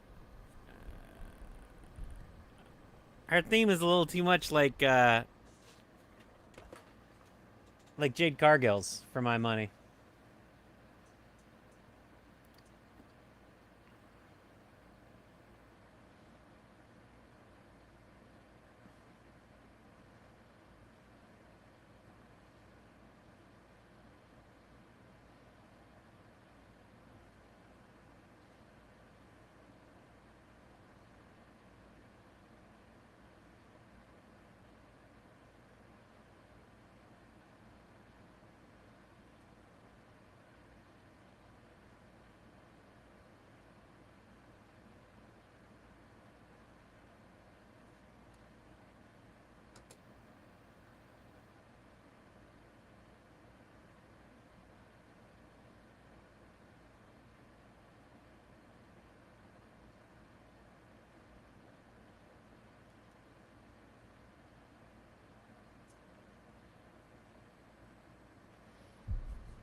Yeah, I don't get it.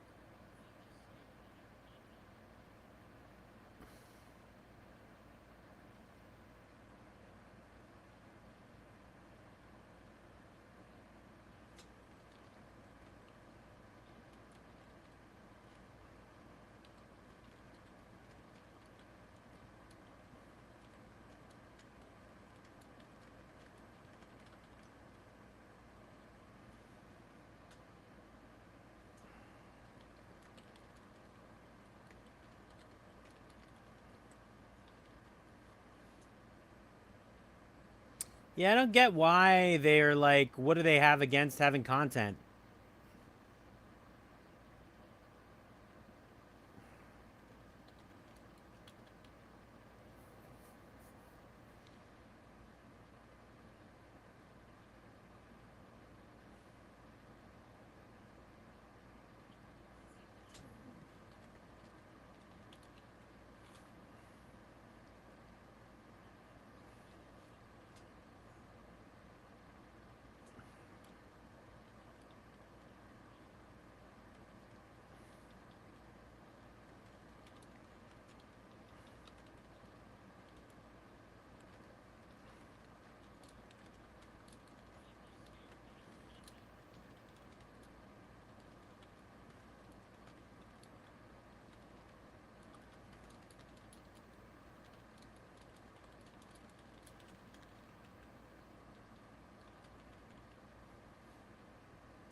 Yeah, it's just it worked. Like the what worked before was that they were doing this sort of like double thing, right? Like they were scary and spooky segments, but like they were moving story forward. And now they're like skipping it. It's weird.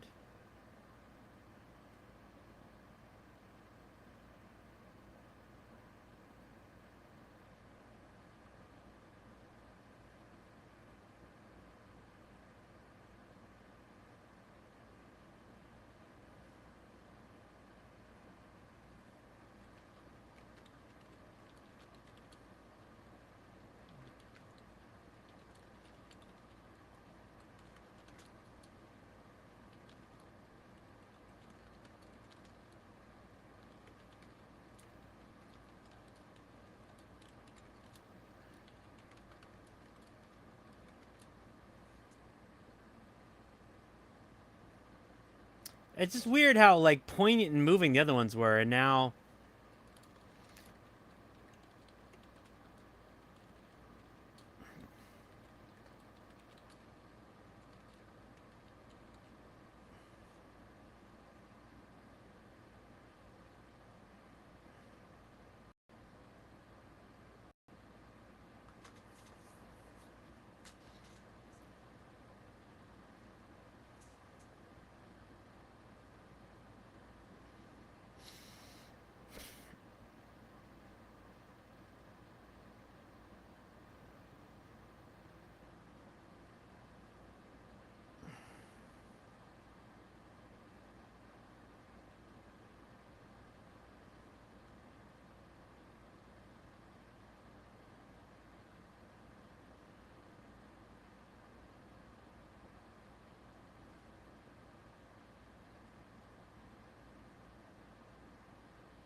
Touche, by the way.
Yeah, they really need a team name.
Ah, the commercials, guys. The commercials.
Oof.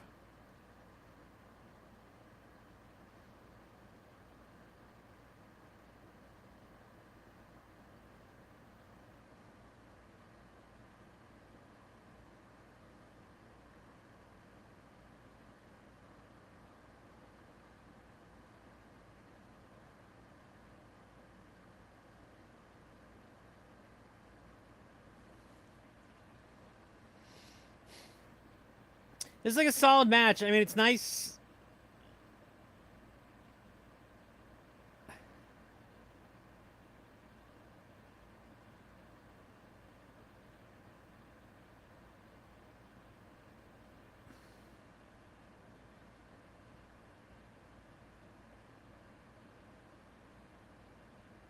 Oof.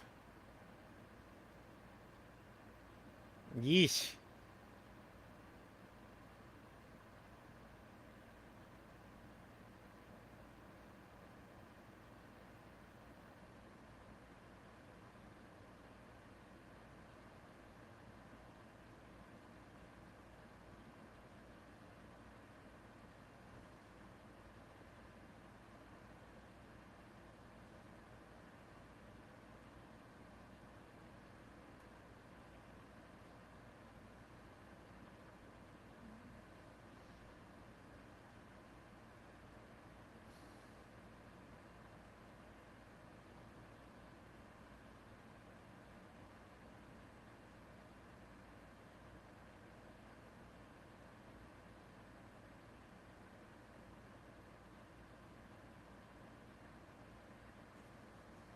Come on, Io.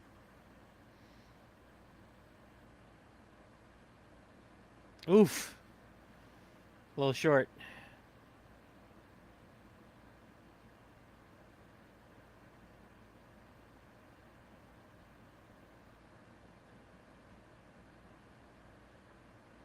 Where's Asuka? Bring Asuka back, damn it.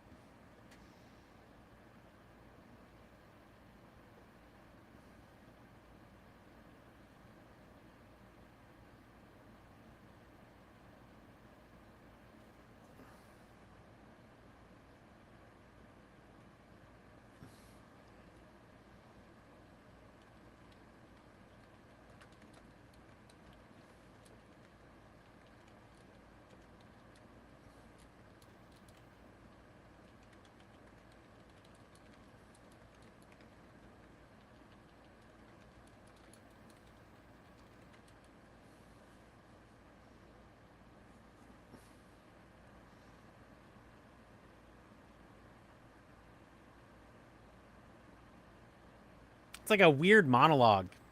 It's weird they're doing all these like soliloquy style monologues.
Well, this should, in theory, my friends, be quite the banger.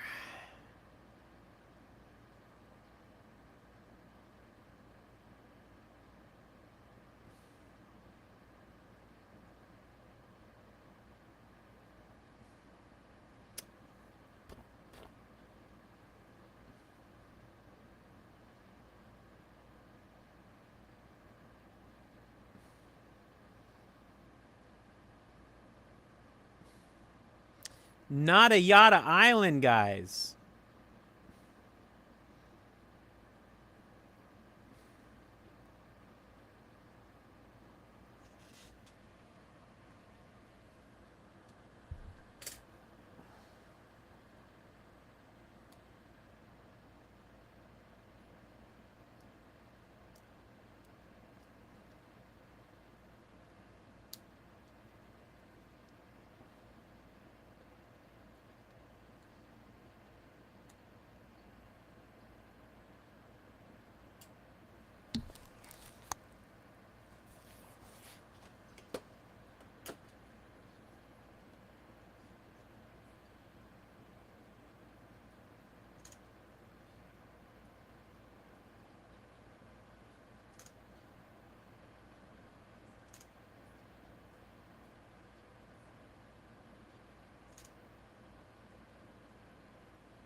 Sorry, guys. Just taking.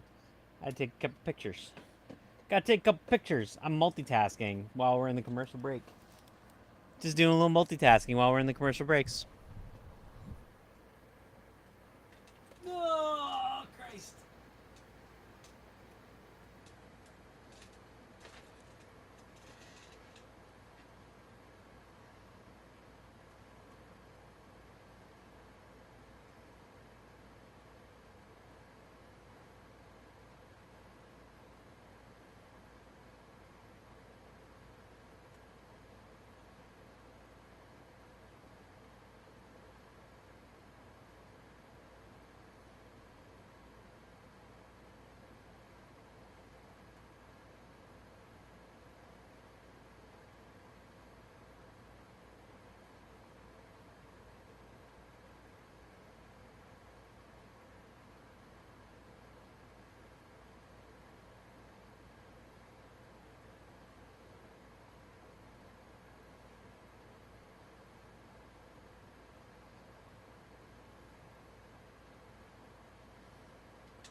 Yay.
Excuse me.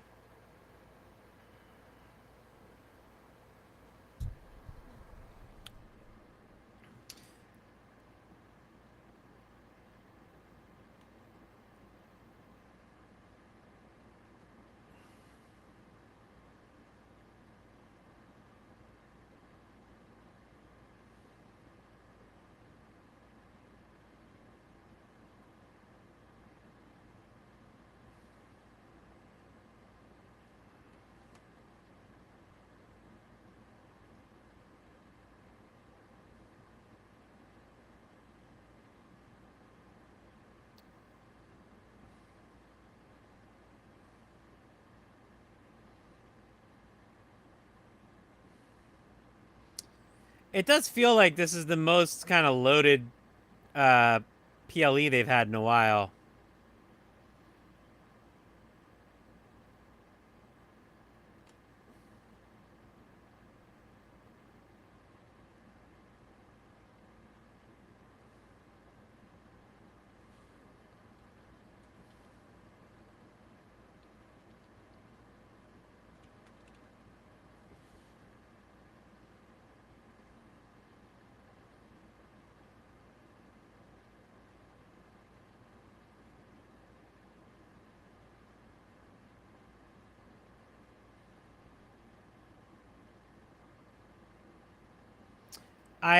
I wonder, like it's still only 6 matches, you know, like it's not a huge amount. But again, like I do wonder. I always think about like do they take to how much do they take to heart the like AEW of it all.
This will be a banger. It's gonna be a good match.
Ah.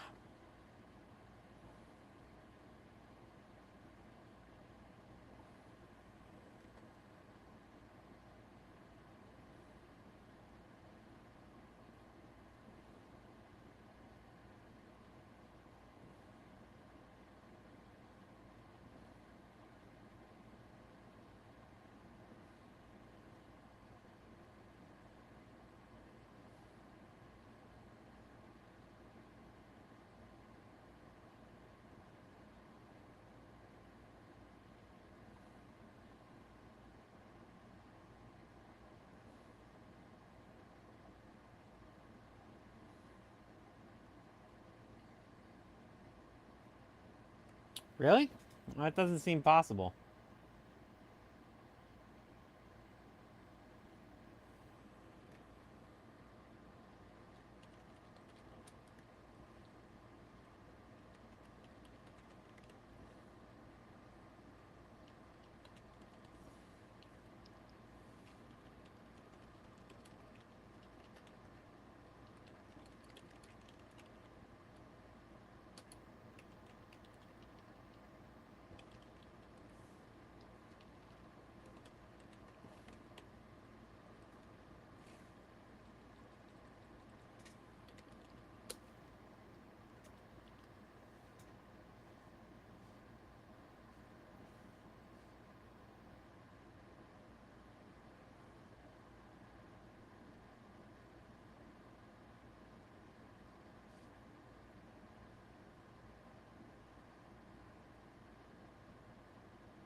Took us a long time to get to the actual match starting, huh?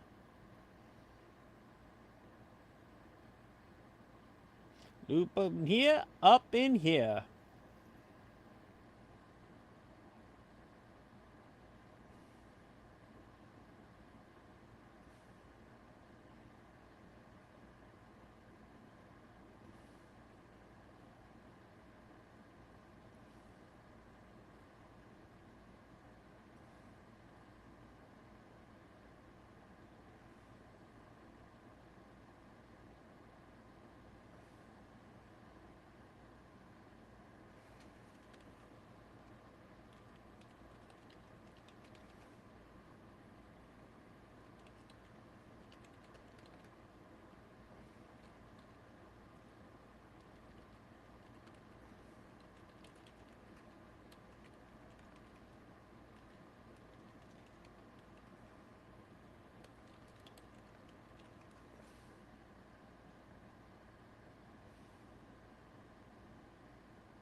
Man, I am just fighting off this cold.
Man. God damn. God, Finn's good when he wants to be.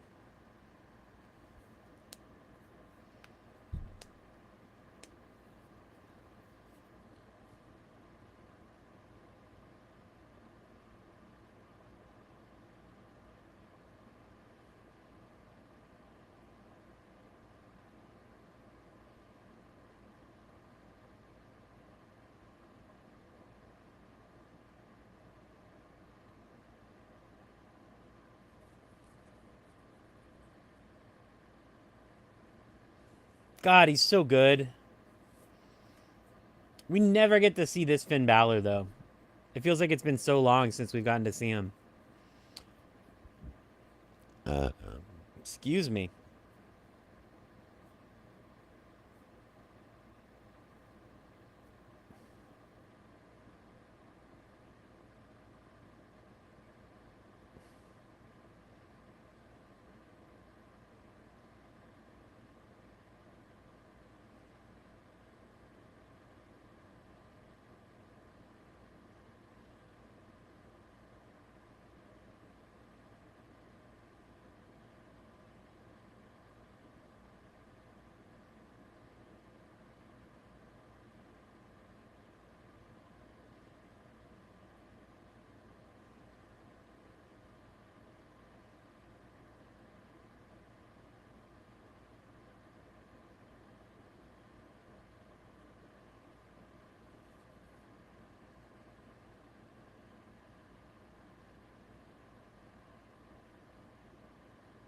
Oof.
Uh-oh.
Ah.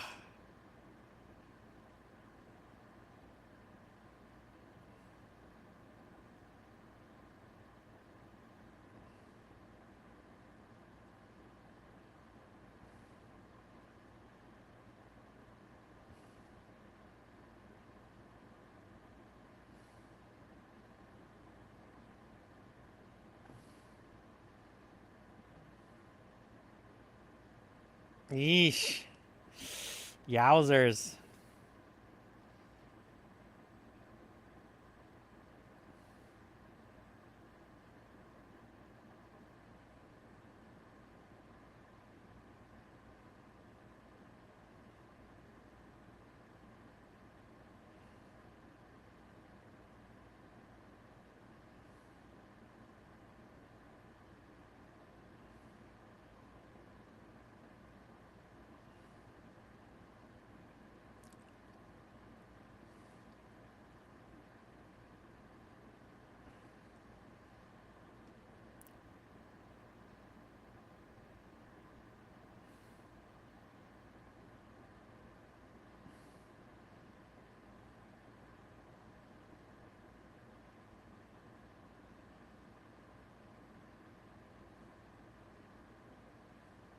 It's so weird. It's weird because like you're expecting.